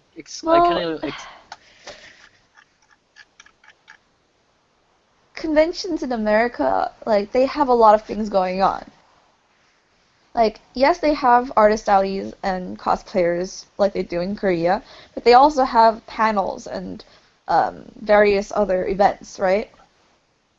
Whereas Korea, the only other like really convention would be their little skit things and possibly a singing contest, but that's it. There are no special guests or concerts or panels, which I do miss. But yeah, they don't have any of that, so that's why it's really, really cheap here. I don't know about that. Like they do have contests though. I've gone to it's not the same, but they have cosplay. Because God, you need your cosplay. Nothing beats cosplay. But the cosplay community is way different here as well. I don't know if you want to get into cosplay. Well, let's hold on cosplay for a second. But so the thing about the panels in the comic book scene, it's very close to the entertainment industry, as you use the panels to promote your work. I mean, that's the thing. And what's interesting is panels aren't just about comic books in America. Like there's so many different kinds of panels. Well, they're the educational panels, if that's what you're talking about. Like how to make stuff or how to get a career. Yes, and then there are also panels held by more professional people, like guests, right? Well, what's funny about that, I went to BiffCon with my wife. I love my wife. She wanted to move to Bucheon for me. She's way too... I know, I can't stop talking about her. It's really bad. Because she's just the most support person I can. Anyway, point is that we go to BiffCon. She tells me about it. And she says, we're going to BiffCon. And I'm like, okay, well, this is cool. And this is when she fell in love with the movie Snowpiercer. And like she couldn't... Yeah, you remember Snowpiercer? Had Captain America in it. I remember Snowpiercer. I couldn't watch it. It was so scary. I love that movie. It's a great movie. I'm so bad with like thriller movies. Like I can't. It was violent. I get all jumpy. I get jumpy and go like she couldn't see most of the movie that she took us to. Like she kept closing her eyes. Oh. There's an axe. Oh my God, the gore. Blood everywhere. Oh, that scene. Okay, no spoilers, but oh my God, I know exactly what you're talking about. You know what I mean? I had to like whisper it. She's like, "Is it done yet?" She's like, "Is it done? Is it done? Is it done?" I'm like, "No, there's more blood." Oh my God, he's like cutting people. It's like, so she had to build a tolerance to go watch movies. But no, she was in love with that movie, and she found out it was made as a French comic. I don't know if do you know that was a comic book first? I did know it was a comic book first. Yeah, so it was a French comic book. It had anything to do with France, but okay. Oh, not only did it have to do something with France, at BiffCon, they invited the original creator, and I got so shy, because I didn't know, he spoke English, but I didn't know how well, that I was literally 2 or 4 feet away from him. And he's old. He's a celebrated cartoonist, because this comic was from the 80s. And the thing about it was, okay, well, guess what? They're doing a panel. So I'm going to go and do that panel. This is in Korea, mind you. Yeah. I try to go do the panel in my comic book t-shirt, looking like a normal comic person, not in a business suit, and I didn't have the right pass, and they wouldn't let me in. What? And it just dawned on me, I'm in a different society. I can't do this. They only let press in and people directly related to the conference or the movie industry in. Right. It was very secretive, and this is the big difference. This is why I just want to go back home, like to the U.S. In the U.S., if you can track someone down who is in the industry, not necessarily corner them, but talk to them, you can find opportunities there. I was never really good at that, but I had a lot of friends who found a lot of good stuff by just talking to people. And the thing is that this does not happen here in Korea. I've also noticed too that the big thing between conferences here in the U.S., the people at the tables are not the industry professionals. There's a disconnect, and that's what's also making things cheap. The machine's is not incorporated into the comic book convention. So I don't know. Right.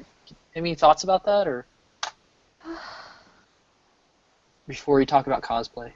Very light subject, maybe. Could be serious. Who knows? I don't really want to say too much about that, actually. Only because I don't know much about it, so I can't really say much about it. Does that make sense? Or you can wrap it in a shroud of mystery. I know too much about it. Yes, I know that. Sure, let's go with it. I know things that I can't even fathom to explain that I've seen. Right. It makes Snowpiercer look like a kid's movie, okay? Snowpiercer is like G-rated to the things I've seen. These eyes are old. I may be young, but these eyes are old. You could like tell me this whole story with a one hand and a hook. I don't know. Anyway, okay, cool. Let's move on to cosplay then. What are the issues with cosplay? Looking at the cosplay community is just a very easy way to sort of see the attitude with these conventions. And mind you, I am referring to anime conventions in Korea because I don't really see any other kind of conventions here. There are game conventions. Those are different. Yes. I haven't been able to go to them. I haven't been to them either. I know that there's a Magic. One in Guang. Oh, go ahead. Sorry. There's a what? I know that there's a Magic the Gathering convention, but I don't know much about it. Again, we could research all this, but I'm actually trying to get work done. And if I was a good like host for this whatever this is, I would actually show pictures to interest people. I'm just working on stuff. This is what it is if anyone's watching. It's a really old card game, just in case. I used to play in high school. I've spent over $5,000 in my life on that stupid game.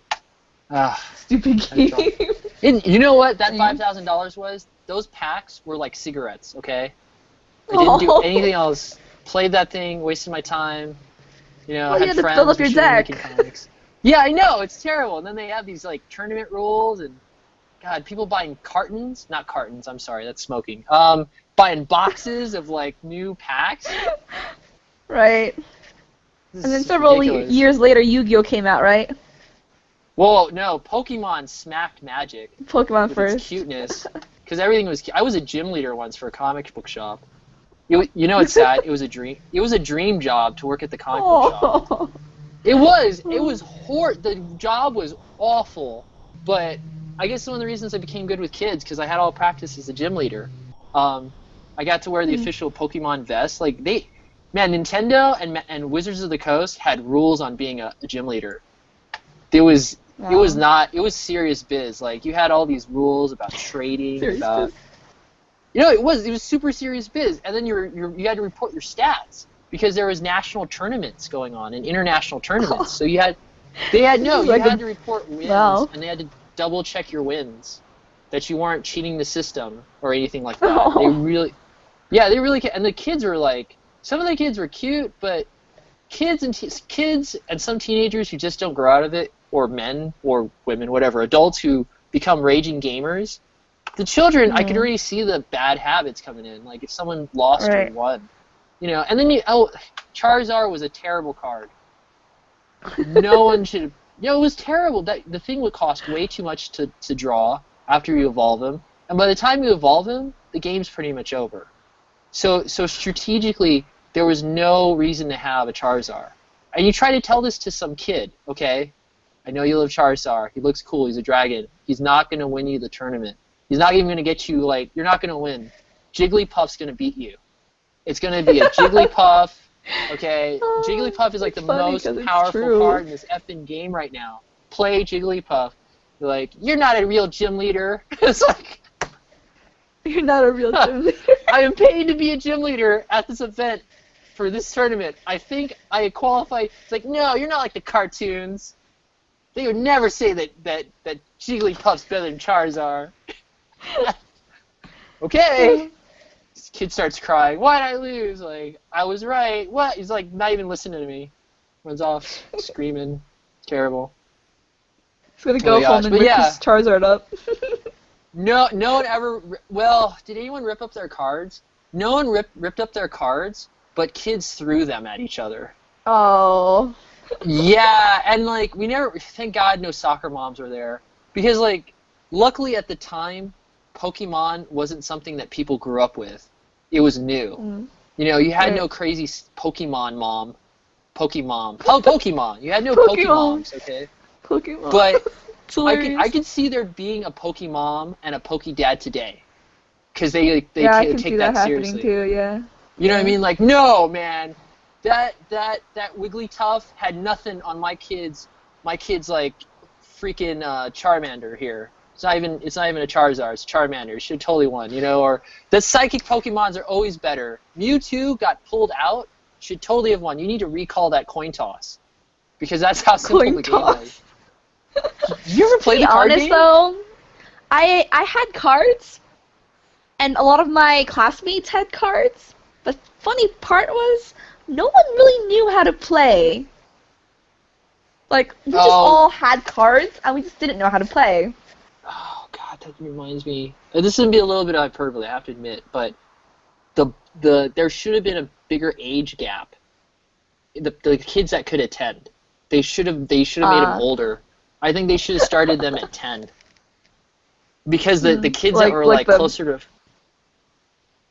Oh, go ahead. I'm sorry. Hello? No, Oh, go like ahead. 10 as in like from the series too, right? Yeah. He's able to yeah. like go off on his own when he turns 10. So Exactly, maybe it could because have been a that- thing.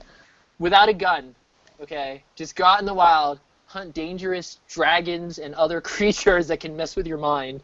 And Right, with I don't an think he has electric rodent. parents. Does he have parents? He doesn't have parents, does he? He does Like, I have, he has never- a mom. I remember the. I- I kind of remember the mom. I But didn't. he I ne- didn't remember his dad, but I remember a mom. See, like, I sure. would just like to. I think of like a dysfunctional family where it's gotten so bad, this kid has run away to start his own career. And that's really what all the Pokemon trainers were. There were these like children that were so fed up with their home life, they had to move on. And it's just, They had to move on. they had to move. That's why. That is totally why. That's why Misty would run around dressing in like the worst outfit ever. Okay, and no one told her any No, better. but she actually did run away from home. Exactly. This explains a lot. This explains a lot. She was like, I have 3 sisters. I don't know about my parents, but I have 3 sisters, and they're all really, really hot, so I'm just gonna leave. Someone really should have really canceled Misty. Did you hear about the Nintendo or the ban that started happening in the U.S. for Misty? What? This is hearsay. There was Misty's dress was deemed family inappropriate at some point. Missy's And that was the dress? reason they got rid of her. That's apparent. I would have to backtrack and try to find the articles on the internet. But that's what I remember. You mean like her original outfit? Yeah. Like that's. You what mean like people the remember. yellow tank top, the jean shorts, and the red, what are those called? No, not the hair. Suspenders? Red. Red suspenders? Yeah, the red suspenders. Yeah, they deemed that inappropriate. Like parents just got on a bandwagon and called it inappropriate. That's why the next iteration of characters were more dressed. I don't know if you noticed that as a thing. Oh. Yeah, that was because people really complained. Maybe And it's because her shorts were too short. That was basically it. So the next characters, like, they're pretty much fully clothed. Because, like, she's a kid. I mean, she's still a kid. So some people looked at her wrong. I see. The one that came after her was May, I think, and her shorts were a little longer. Yeah, that was on purpose. But her shorts were like really, really tight. So I don't know, man. Like, I don't see what the big difference here's the funny thing is. about skin in the U.S. If it's really, really tight clothes, it's okay. But As if long you're as it's covering. yeah, it's covering. You're not showing skin. That's basically it. That's how the superhero comics got away with it all the time. Okay, I see. like Catwoman would be superhero clothes cannot exist. They'd have to be body paint. I went over this with someone. Like, I want design like an actual superhero suit. It's body paint or CG. That's why they had to animate the Green Lantern, even though they make jokes about it. Because to get that type of tightness, it's really, really hard. I mean, materials now have gotten better, but like spandex back in the day just couldn't really be that tight. I mean, it was just now it was it's not that impossible. very comfortable. Like, you can't really fight in it. Even the most expensive spandex here. That's a really good point. Are you talking expensive spandex here or back in the U.S.? Just anywhere. I meant like here, as in like nowadays. Superman, this is why he can wear tights, because he uses his super strength to move the material. Okay. Yeah, there you go. Batman finally got a suit of armor instead of that tights, which he still complained he couldn't move. But yeah, I mean, the leather suits. Have you ever worn leather? I know it's a strange question. I mean, like leather pants or like a I immediately thought of Black Widow. That suit's got to be hard to move in. Black Widow and Catwoman. They were the two that I thought of immediately when you talked about leather. I was like, oh man. The X-Men put on some leather stuff too. It's really hard to move in. It looks great, but they're really stiff. That's why they're very stiff on film, or they used to be. All right. Anything else? Oh, cosplay. Okay, so what about cosplay? Oh, it's... I don't know, I can't really speak for everybody, but my experience with cosplay in America was more like everyone was just cosplaying for the sake of having fun, I guess, more so, and just sort of dressing up as their favorite character. But here, it's a little bit more geared to... I mean, sure, there are cosplayers who do that as well, but I think more cosplayers here tend to choose characters that they think will look good on them, I guess. And they don't really focus that much on the portrayal of the character. It's more like, will I look cute? Will I look pretty? You're saying it's fashion, then? Yeah, it's more of the modeling of the outfit or whatever. That happens a lot in the U.S. Fine. Though. I don't mind. Like, everyone has different reasons for cosplaying.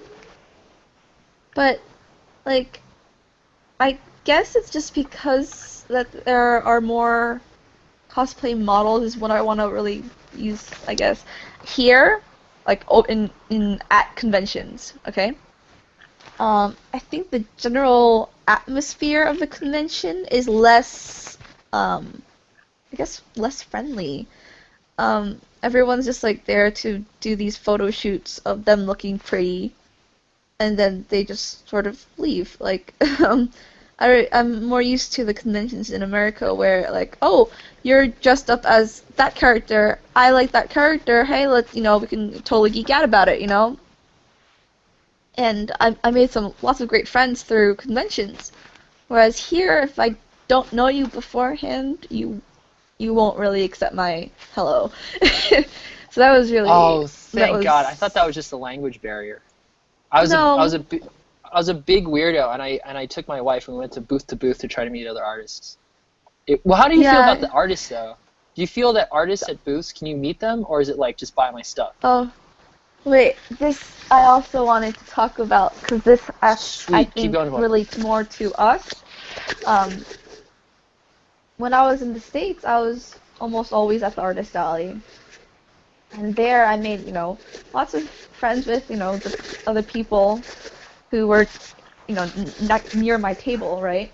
But I also made a lot of friends and relationships with my customers, Whereas here, it's like they all have their art or whatever they're saying in front of their tables covering their faces. So they're trying to have, like, minimum contact with their customers. I don't know, like, I didn't know why they were doing that. I thought, oh, maybe they just wanted to have places where they can hang up their stuff because their tables are significantly smaller than the tables in America. I thought that was the reason too. Yeah, but It's actually more so because they don't really want to talk that much with their customers too. Like they don't really care for that. A lot of I might get hit with this one, but from my 5 years experience at Korean conventions, I think the people who sell their art at the convention artist alleys, I think you can really kind of branch them off into two big groups. One half are the people who just are there to experiment, like they've never really had a table before and they just want to have fun and kind of, sell their art and see, like most of them are young. They have these high hopes of making it big. Anyway, that's them. And then the other half are more like gung-ho about getting their popularity going and actually selling their art and, making networking and making connections. And they're either like already pretty famous webtoon artists and they just, they're there to sell their merchandise as well, or they're actually there to meet other famous artists there, because in Korea the whole like blogging thing is very, very big. Yeah. My wife showed me that one guy. Well, okay, I'll just say one guy. Keep going. There's a lot of guys, gals, whatever. Go ahead. In America, when you have a table in the artist alley, people usually just walk around and just sort of like look at all of them. They don't go to a specific table like after they they might, but they'll also take the time to look at other tables there, right? But here, relatively, yeah, but I mean it depends, because so that was a big thing in San Diego. A lot of people like Mike Manola would have an artist alley table, and he would be there for maybe 1 hour or 2 hours the entire day. Then he had to go to the Dark Horse booth, and he had to be at the Dark Horse booth for 6 hours. So Manola, why the hell are you taking up a table? So that was one thing. So, oh, sorry, go ahead. Are we talking about different things? No, I get what, so you're saying is that, okay, if I was in San Diego and I want to go find Mike Manola and I see he's got a table, I go to his table, and I go to his table specifically. I look around, but I go to his table specifically. But then it says Mike Manola is at the Dark Horse booth. So if you went to that table that was somewhere in all those other tables and Mike Manola isn't there, you're going to look around, because when you go back into the hell of all the other people to see people that's like a mile, literally a mile away, or at least half a mile away in the third part section of the San Diego Comic-Con. You're like, what? I'd rather find people that are here because they say they're here in this program. Literally says they're parked here. And maybe they're not as big as Mike Manola pitching his movie, but at least I can look at their artwork. So people would do that. But that created a different thing too. If you knew someone who was famous and you got to be next to Mike Manola, you had more traffic. That was just that's true. If you were a start that happens out everywhere, but that's not really what I meant. Okay, please continue. Continue. The people who do that are the ones who are diehard fans of a specific artist or what have you, right? But I'm talking about in general, people who go to a convention. They're not all diehard fans of one specific artist. Do you follow? Yeah, okay, I got it. There are certain people that want new experiences. Right. I don't know if they're in the majority or the minority, but there are some people that really do want brand new experiences, visually or with the medium. I'm sure a lot of people will, look up, oh, well, I heard that this artist is going to go to this convention. That's awesome, and they'll go and they'll try to, see that person and, or look at their art and whatever, right? But it's not like they're going just for that one person. I mean, there are, of course, going to be someone who does that, but chances are not everyone's going to be doing that. Whereas I think because Korean conventions are smaller and they do happen more often, and because they're cheaper, um, there isn't that sort of oh, while I'm going here, I'm going to, you know, ex- enjoy the rest of the con. It's more like because it happens every other month. It's like, oh well, I mean, I can just if I miss it, I can just go to the next one.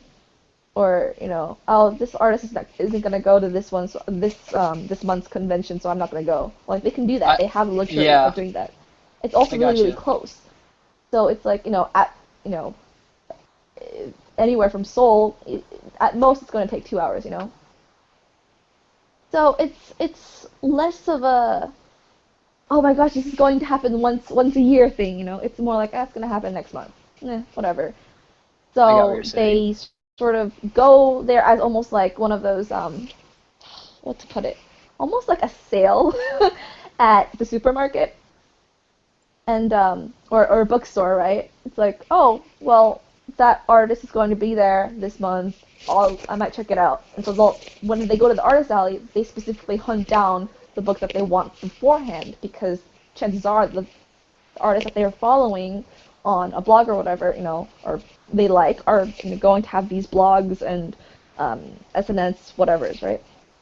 So Okay. yeah, because the table number is going to be out beforehand, same thing with American conventions, they're going to hunt down specific tables and then not look around overall. Some people do, but majority, I think the pattern here is specific tables. And yeah, that's what my whole point was about blogs.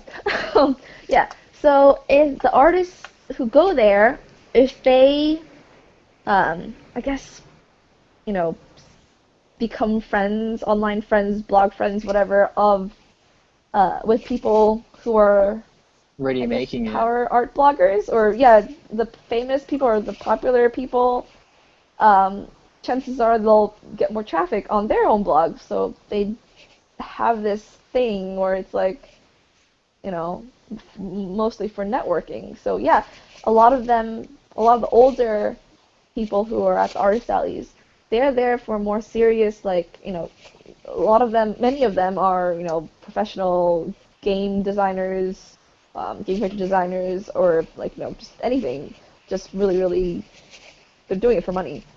um, and they really don't care that much about the actual customers.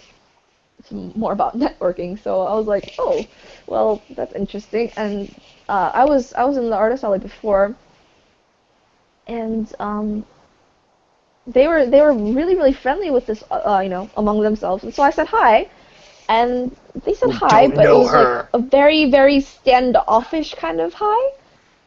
And for Outsider a second I alert. thought, yeah, and I thought for a second I thought, oh, maybe they're more friendly with each other because they've all like met before or they were online friends or whatever, right? Because I wasn't really that much into blogging.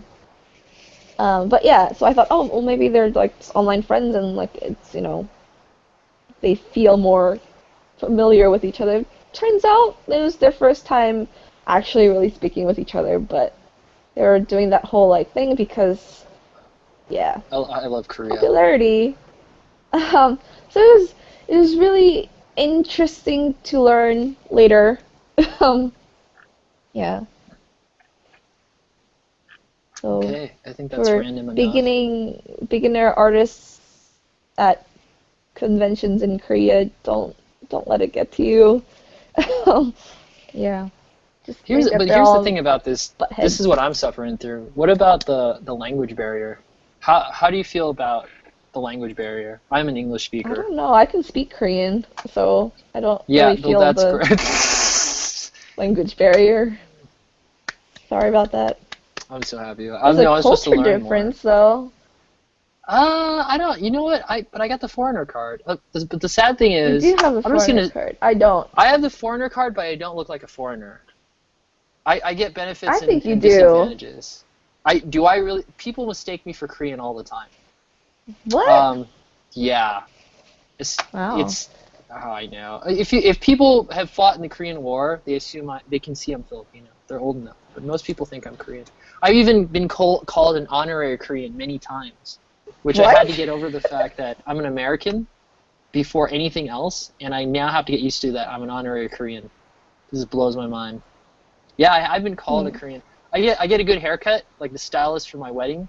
She said I look like some famous Korean soccer player. Like, and she said in English.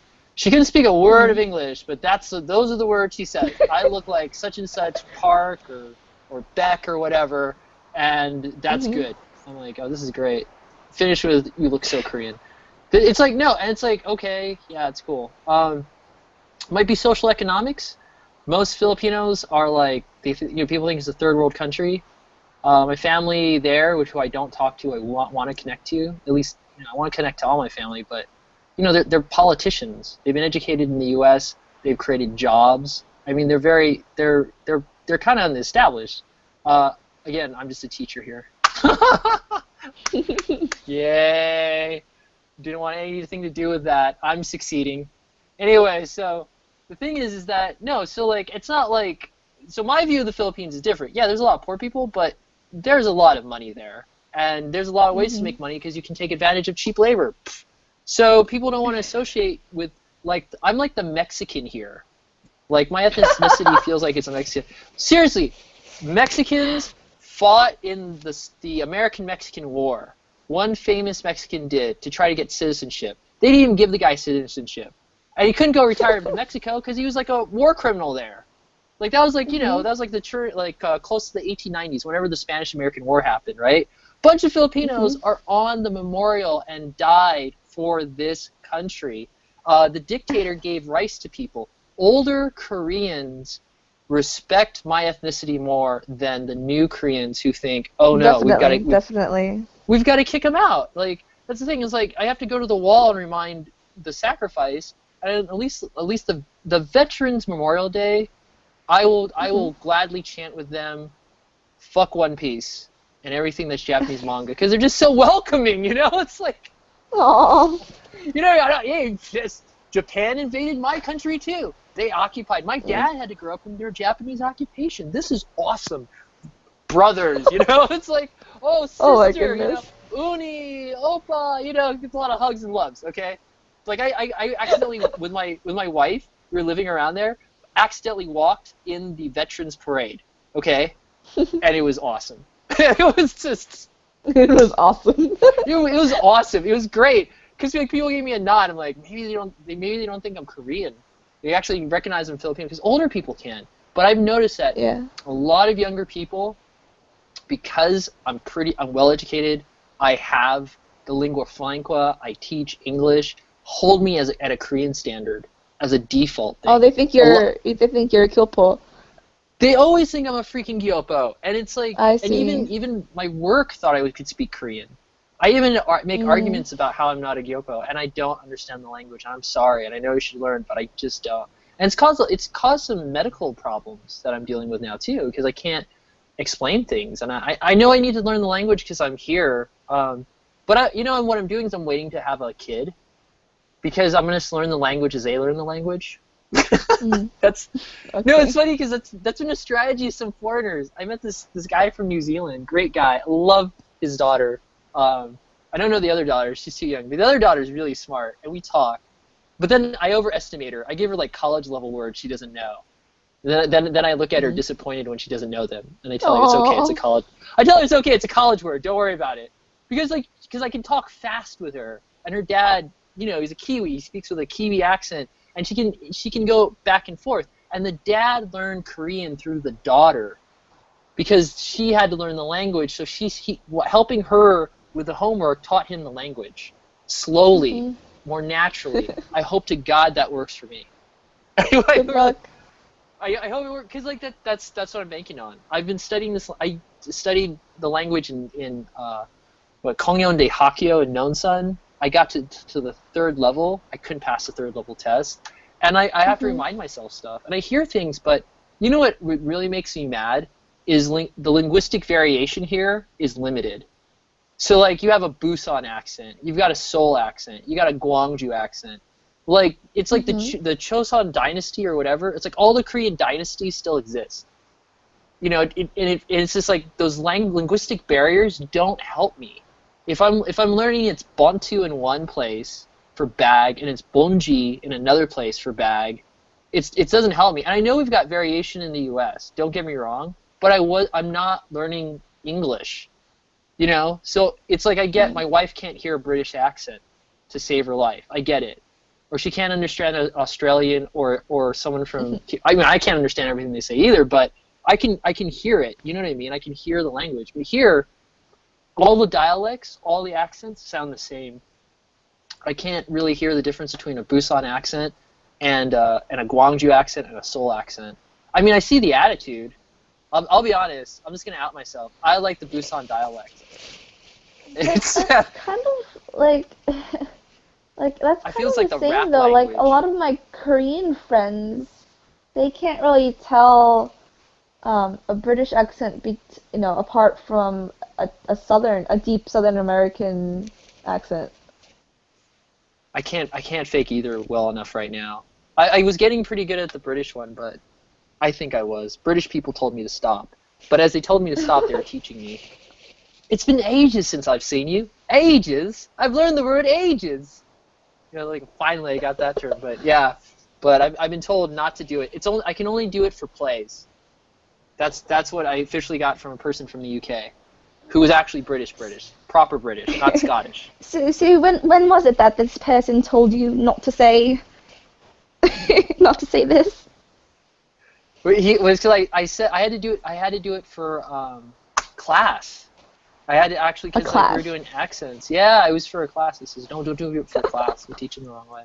But yeah, like you gotta really embed yourself in it. And then you know, my brother-in-law is Scottish, and his accent's totally different. And there's a lot I'm like sure. the UK. Yeah, the UK had a language. They used language to separate people, and they still do Yeah. today. So the British accent that is all stuffy, like the King's accent, is one. Then there's a Scottish one that's royalty. Then there's a bunch of Irish ones. Oh, have you heard about the Travelers? I love the Travelers. Have you Travelers? heard? Yeah, the Travelers they're gypsies, but what they really are, they're actually Irish immigrants who have no country. Like they got lost between one of the wars or something, so they travel. They're like a band of roaming gypsies, and they've been traveling for Cool. thousands of years. I mean, I assume it's thousands. It's at least hundreds of years. So they've been traveling Okay. between countries, and they've been in movies and stuff like that. They're always like they're the first. They're associated to the IRA, Irish Republican Army, because they had undergrounds. They can get people in and out of countries, or at least they used to. I don't know about now with all the CCTV, but they could do drug trades. They had connections to the black market. If you were like a big time crime boss and they wanted to kill you because you threatened them, they'd kill you and then they'd move. That's why they're called travelers. And if you tried to find them, they know how to hide amongst each other. It's a really fascinating culture, and they've got this thing called Pikey, which is it's a mixture of like Celtic, Latin, Irish. It's like its own hidden language, and they've got their own version of English too. So that's why like, one of the things that was really creepy was police would go and do searches or whatever for criminals or whatever or terrorists, and they would listen to the accents. And if you had the wrong accent, you were automatically you were like what do they do now? It was like racial profiling. They did it by accent. Only the British would. It's not just the British, but I just think about that. It's like, oh, you're not speaking proper English now, are you? Where are you from again? And you had to, and then so dialects and where you're from in the UK is heavily connected. That's why it's actually pretty hard to fake. Because if the reason why it could be insulting, if you're trying to do the King's speak, like the King's accent, and you're not royalty or a Shakespearean actor, you're kind of insulting yourself. That's what I've been told. And I was like, wow, that has blown my mind. Culture difference. It's huge, yeah. So that's why, and that's why I loved meeting teachers here. I had two teachers from the UK, and they were teaching me more British stuff. And it was funny because they said how much like they hate each other, and they don't want foreigners in Yeah. their country. I don't know, but Yeah. it was funny because it's that thing. They said in a way that, you know, if I say it, it sounds horrible, but they said it in such a charming way that you're like, huh, I see. Like, you can totally accept that they're just doing that. And I was like, wow. Like, it was just funny. That's why I love Doctor Who, as like that's supposed to be the best representation of British culture. But it's like Doctor Who exists because there's all these bad things that happen in the country. I was like, ugh. Mhm. So, are you a Doctor Who fan? I am not. Do you partake of the Doctor? Do I partake of the Doctor? Do you I watch partake of- Doctor Who? You watch Doctor Who. When I did you tried. start watching I the attempted. You I attempted don't. it. I don't Don't keep like 'em. watch. Like I stopped. like I watched maybe like 3 episodes and I was like, it's not for me. Wow. At least you gave it a try. You lasted 3 episodes. The show makes no I sense. did last 3 episodes.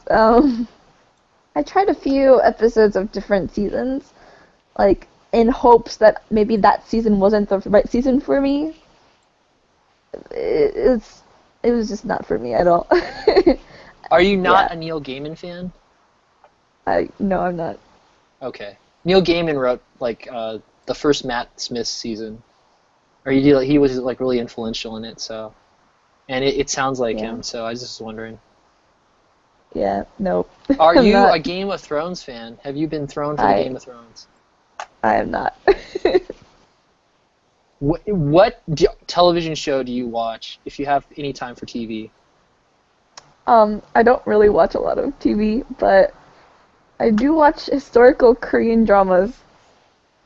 I try to watch historical Korean dramas. What happens is there's an English show I was watching. I fall asleep. I wake up and I realize what country I'm in. So, that's how it works. Tell me of these Korean dramas. What am I missing?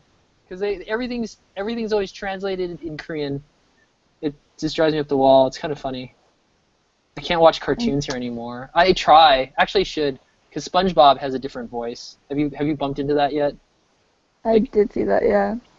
My kids, I showed them SpongeBob in English, the original SpongeBob, like Old Man Patilla. This is the real voice of SpongeBob.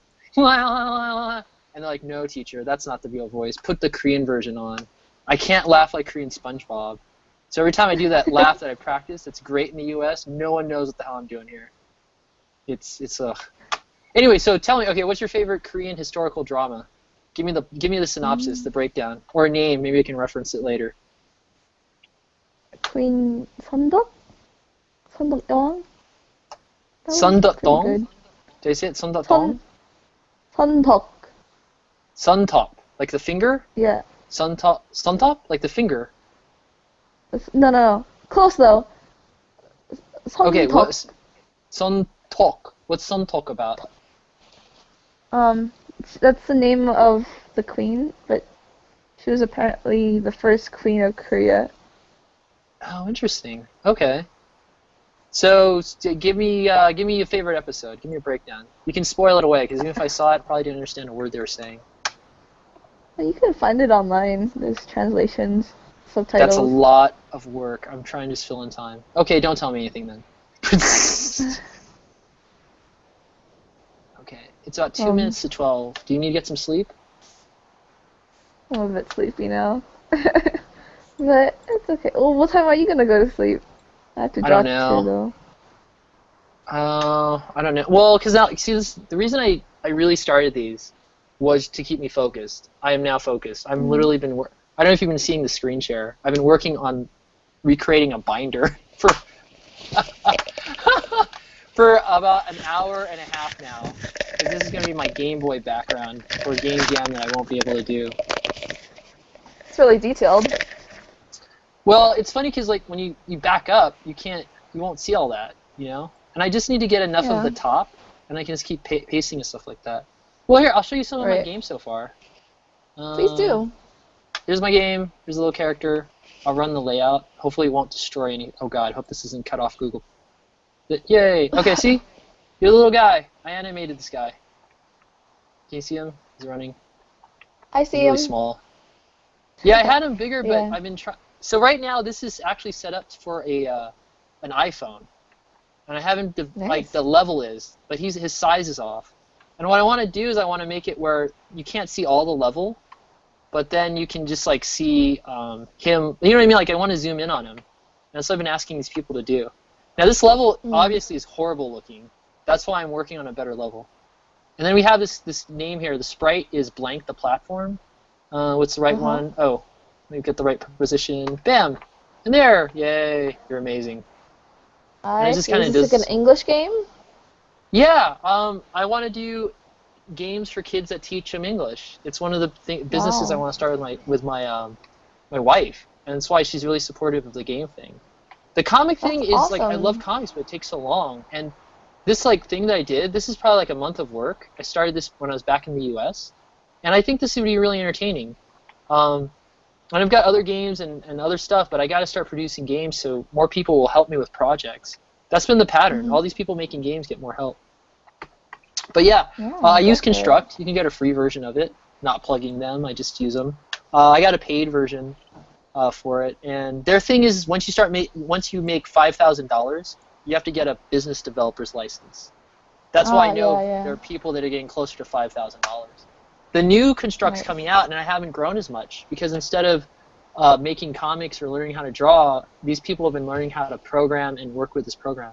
So this right here, everything is graphic. You can put the graphic parts here, like the player stuff here. You can just drag and draw. And then here's the coding. It's conditional logic. So if you understand subordinating and coordinating conjunctions, you can actually code in natural, kind of close to natural logic. So all these little like icons you can see here, these are actually the behaviors of the character that you're watching, like platform, run and jump, all this stuff. And so like, and the cool thing is that since most of the coding is done here, called module coding, I don't have to really do much coding. I can just focus a lot of time on the art, and that's why the program is really good for artists. A lot of artists who can't really code, I've been using that program. And then what happens is if their game is really cool, like really good, they actually end up getting other developers and starting small businesses. So there's one guy who created this thing called Ubiland, which was really kind of a knockoff Mario Brothers. I felt it was, but people liked it so much, they're actually going to Unity, and now they're developing it for the Wii U. So it's going to be like a Wii U game for sale. And it's going to be, now that it's going to go to Unity, which is not just 2D, it's going to be much more detailed. So what you do is you can concept a 2D game, and then if people really like it, you build a team around it, get maybe an investor or two, or find the money somehow, or just the time, and then you end up making your game, and then you sell it. And people have been making money off of it. Some people have been less successful, but there's still income coming in. And that's what's cool. And then if people have a hit or they start getting recognized, then real companies come to them and ask them to develop. And unlike the major players, like the ones who need millions of dollars, there's some companies that just want like $200,000 on their investment. Those are the small publishing companies. So there's a lot of indie game companies that are very supportive of the art form, and it's a very healthy scene. And I've already seen people break in, and I feel it's kind of, this is just my analysis of it. I haven't read enough to support this, but I feel it's webcomics from the 1990s, or from the year 2000. So, 2003 was the birth of Penny Arcade as we know it. Like, Penny Arcade blew up, and that was 2003, because not enough people could do it or they knew about it. And I knew about this program, what was happening in the game design, but instead of focusing on it, I went to go drink, and hang out with friends, work on comics, get married, all this other stuff. But people that have just been working on it have been really making names for themselves. So there's still a lot of growth, and the program itself went from only 500,000 users to over 2 million users in 3 years, and I think that's pretty good growth. So, and the guy that did it too, he graduated college, and when he graduated college, he's like, screw a day job, and then he started this as a business, and he did it slowly. He did it like literally from one sale at a time. And again, since they're only like a 4-man team, 2 million people using it, even if half of those people buy the program, that's over like, let's see. Okay, now that's where I'm bad with math. 2 million people. Well, okay, so the program retails at sale is like $20 or whatever. So let's see, 1 million people buy it. Yeah, that's what, 20 times a million. That's $20 million. Am I correct? I don't. You're not a math major. Does that No, math you're sound right. good? Okay. Okay. I know, because I'm really like to check my numbers, but no. So their business now is You're like safe. $1 million, but they themselves don't have millions of dollars. It's one of those things because it still costs money to run a company. Right. Hey, that's one thing too. Like I noticed this before I got out of Seoul, then I stopped pushing it. I noticed that American entrepreneurship is actually in Seoul, Korea, and I got excited about that. Do you agree or disagree with that? Do I disagree with what? Sorry, you broke out. American entrepreneurship, like startup companies, like investments from the U.S., are in Korea. They're in Seoul. Like I met people that are doing startup companies, like it was like an American startup. I think many are, yeah. Nowadays.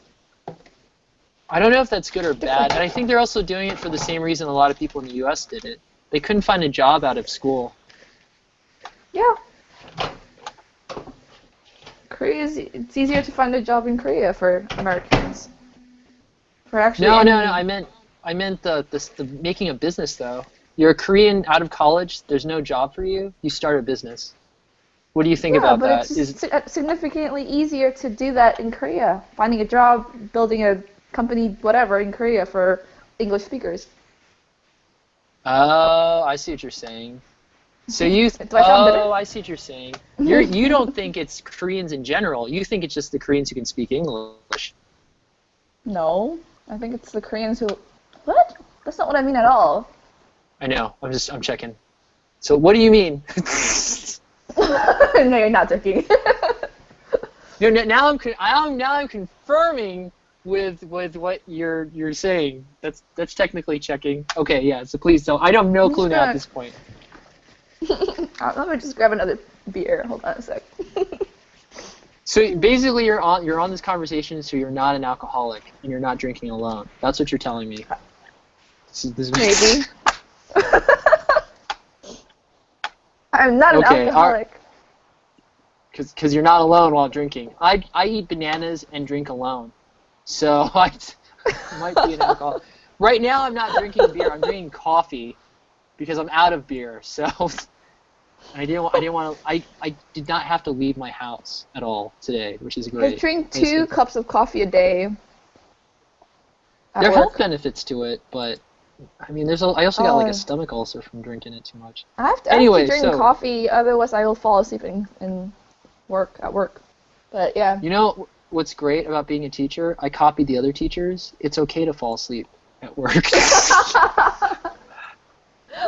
It's great. It's the benefit of being a teacher. I started to abuse it. My co-teacher had to stop me. It's ridiculous. Like I saw the PE teacher just taking naps left after right. Oh my gosh. You know what? Let's take the English teacher thing. Okay, so you're American, right? I hope so. You have an American citizenship. Yes, and I've been not paying American taxes. I still love my country. It's not double taxing me yet. I don't have an American citizenship, okay? I'm just legally Korean. Okay? I know, you had to serve in the war. It's okay. I look Korean, okay? Okay. Korean, like, 학원? Yeah. You know when I say 학원, right? Yeah. I wish they won't accept me as a teacher. Number one, you really want to work at a hagwon? That's the first question. No, but I'm just saying, they won't accept me. This is like when gay men wouldn't hit on me, and I felt hurt. No, I'm sorry. Being with a gay man is something you'd rather do than be with a hagwon. And I'm not gay. But the only reason why they'll reject me is because I'm Korean. But they reject a lot of people for a lot of reasons, and they hire people and exploit them, like Filipino teachers, and pay them less. You want to hear an uncomfortable conversation that I luckily haven't had, but I've been ready for? Like, oh, we're not looking for American, we're looking for a Filipino. Because you have an American citizenship, so we'd have to pay you more. I mean, they could reject me on that too. So that's the thing. I mean, Anyway, but that's what I mean. Like, hold on, just okay, keep going. there is that, right? Yeah. I'm not saying like, oh my gosh, woe is me. That's not what I'm trying to get at. I'm saying there is this prejudice in Korea.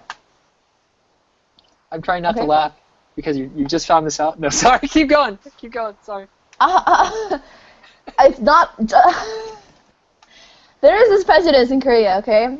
But what I'm saying is, it's just American or like just anything about America is known as like a very good thing in Korea. It's a market.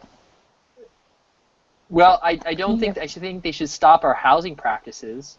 I think that the housing practices in Korea about either saving up or putting money on an apartment, even though not everyone could afford it, created a stable economic system. And that copying the American system is going to make a lot of money for Koreans and Korea, but ultimately they'll see the same problems in the U.S. related to that. So I think I'm saying I agree with you, but I agree with you to the point that they also copy American insanity. Like, they shouldn't have copied the American school system and been proud about that, as there's international reports that show our school system is failing teaching kids. They should have copied the Swiss system or the Swedish system. I can't remember which one's which. But they should have copied another system. I never said that I like America. What's that? I never said I liked America. I never said I liked America. Oh, but you were there. Don't be a turncoat. Anyway, so keep going. Anyway, and your point is. I also never said that. I didn't say that I like Korea either. But anyway. You're just stuck here. Korea has this like really, really like huge infatuation with America. That's what I'm saying. That's the point that I want to get to. Okay. I never used that to pick up on women. Like some people I know. Whether it's good or bad, they have this infatuation in America, and they think that, they just, I don't know, try to make it into a really, really big deal. So it is a big deal. Okay, keep going. Sorry. Yes. That said. That said, when foreigners from America, or just plain foreigners come to Korea, they just, most of the time, they hope it's someone from America. And if they are from America, they overreact and get all dramatic and, like, treat them as kings and queens, Well, they treat white people, black people, in that order, and then the minorities come in. So unless they need a Spanish teacher, then Mexicans are hot. But primarily, they treat the Caucasians and then the blacks with this is true. American privilege. And there's also more discrimination. It's not all roses. I know people that have been attacked because they're white. It's like a hate crime. And then when the cops come in, since they can't speak Korean, they're totally screwed over by homeless people. This happens a lot who can speak the language. Enough, at least. Not all the time, but enough. So I think that's bad. And it's sad because it happens to the people that I feel don't need that experience, if you know what I mean. And there's some people in the U.S. that totally need that experience to go like, oh my God, this is what it is to be an other in a country. I need to go home and watch for those police beatings more carefully. You know what I mean? Like, there's some people. The same shit happens in America. The opposite way. Yeah, but what's funny is it's like it happens to. It doesn't. I'm just gonna say it doesn't happen to white people as much, like statistically. In America? In America, it doesn't unless they're poor, or dress like they're very low class and talk really, really low class in an area. Most of the time they're. Oh, go ahead. I meant that these attacks or these acts of discrimination happen in America too, but the opposite way, Like, there are a lot of Asians in America that, suffer the same thing that white people have had to undergo in Asian countries as well. I mean, oh my God. Are we going to start screaming Asian power now? now I really wish we had a more diverse panel. Do I sound like I'm speaking about Asian power? What? Yeah. No, I'm just kidding. I'm saying that because I feel like when I have these conversations, I wish we had a Caucasian person on here. You know what I mean? Like, I do, because, like, you know, I mean, then we could get, like, more insight to that. But when it's just us, it's just like, I feel we're pulling that American trick. Like, we're talking about a problem, but we don't have necessarily someone who's gone through that situation, either in the U.S. or in Korea. But I completely understand what you're saying. There was a guy I'm not saying that what's being done in Korea to foreigners is a good thing. That's not what I'm saying at all. I'm just saying, you know, this happens everywhere. It's not just about American Korea. It's about everywhere. This happens. But people who say, like, it happens to is very important. It happens to foreigners all the time. At the Depends same on where time, you're going. Foreigners get really treated well here too, compared to, like, as a Mexican here, quote unquote, since I'm Filipino, I've gotten better treatment here than when I've been mistaken as an identity as being a Mexican person in Arizona. You know, I've had like I said, yeah, foreigners are acted way different. Like, in America, yes, you're considered American, but it's very weird how that happens, because in America, you can't really tell who's American anymore. That's a very good point. Like, I would think you're an American. Like, in America, right now, it just seems like not everyone, but many people are trying to be very, like, PC about everything. Like, okay, I have a thought what you're saying, but please elaborate on that. A lot of people go like, oh, racism doesn't exist. No, of course it exists. You just shut up about it most of the time. They don't watch NASCAR. That's where all the racists are. You know, because they're race car drivers. You call race car drivers or fans of race cars racist. Sorry, I should stop with that. I shouldn't really. It's okay. I almost followed you the entire way. Well, okay, yeah, I get that, because so there was this one girl. I always feel guilty when I say girl. She was in her 20s and she just got out of college and she came here, and she just experienced prejudice for the first time in her entire life, and she didn't know what to do.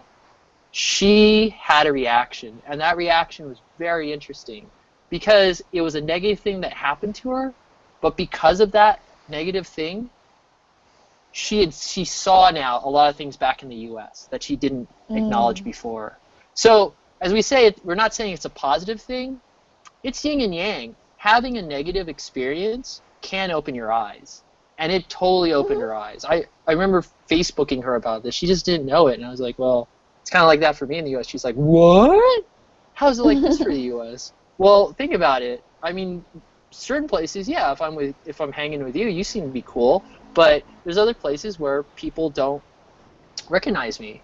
I'm trying to work on this poem about this girl I dated in high school, who her dad was a racist, like a KKK member, and how that affected things. And it was because I was hanging in one of the poetry circles in Busan, and this other guy was talking about his experiences dating different ethnicities, and I had a very strong reaction from my dad. Like, the family loved me. Like, the whole poem's like, your brother loved me, your mom loved me, you love me, but your dad fucking hates me, but it's okay, he's a racist. Like, that's the I gotta rewrite it, but that's like the chorus of the whole thing. And it was really interesting. My dad was a criminal defense attorney. He defended a KKK member because by defending him, the jury wouldn't convict him for a hate crime. Think about it. His attorney's a minority. You see how that works? He totally could. I don't know if he committed a hate crime or not, but the way that the zeitgeist work, or people's minds work, is, yeah, he's hired a minority, so he can't be a racist. And that's not necessarily true. It just means he's just smart. Not true at all. Yeah, but that was the thinking, and the guy got off. And so ironically, here I am in that same population, and I'm dating a girl whose dad is part of that club, and I end up getting prejudiced by it, whom my dad ironically defended one of their leaders. I mean, what is it? It's just this weird situation. So But I don't know. I don't mind it as much because like I had one of those things where my dad was, before he did criminal defense work, which was good stuff, he was making money working for corporations, and it was very whitewashed. So I grew up in corporate Reagan 80s, and it was English only. And that was my dad's doing. He didn't want me to have an accent. He wanted to make sure that I came across as American as I could get. And it was funny because he was hired under affirmative action. And they loved him because one of the secretaries, which is so weird because of the way she said it, but it really affected my dad, says, "You talk like us, you sound like us, you can joke like us, but you're not us. It's so cool. It's like you're us," and filled out the affirmative action right in front of him. And he was really, and my dad had some really awful humor, but he really hurt him. So one of the CEOs at like an opera or something took him aside. Again, my dad told stories. How much is true, how much is false, I don't know. But told my dad, like, no, we kept you because you're a very good accountant. At the same time, he was told by another company, whose name I don't want to use. They're not even in business anymore, but it'd just be bad because they're still family members. Yeah, just don't. Yeah, I'm not going to say. But they told him to hire the black people.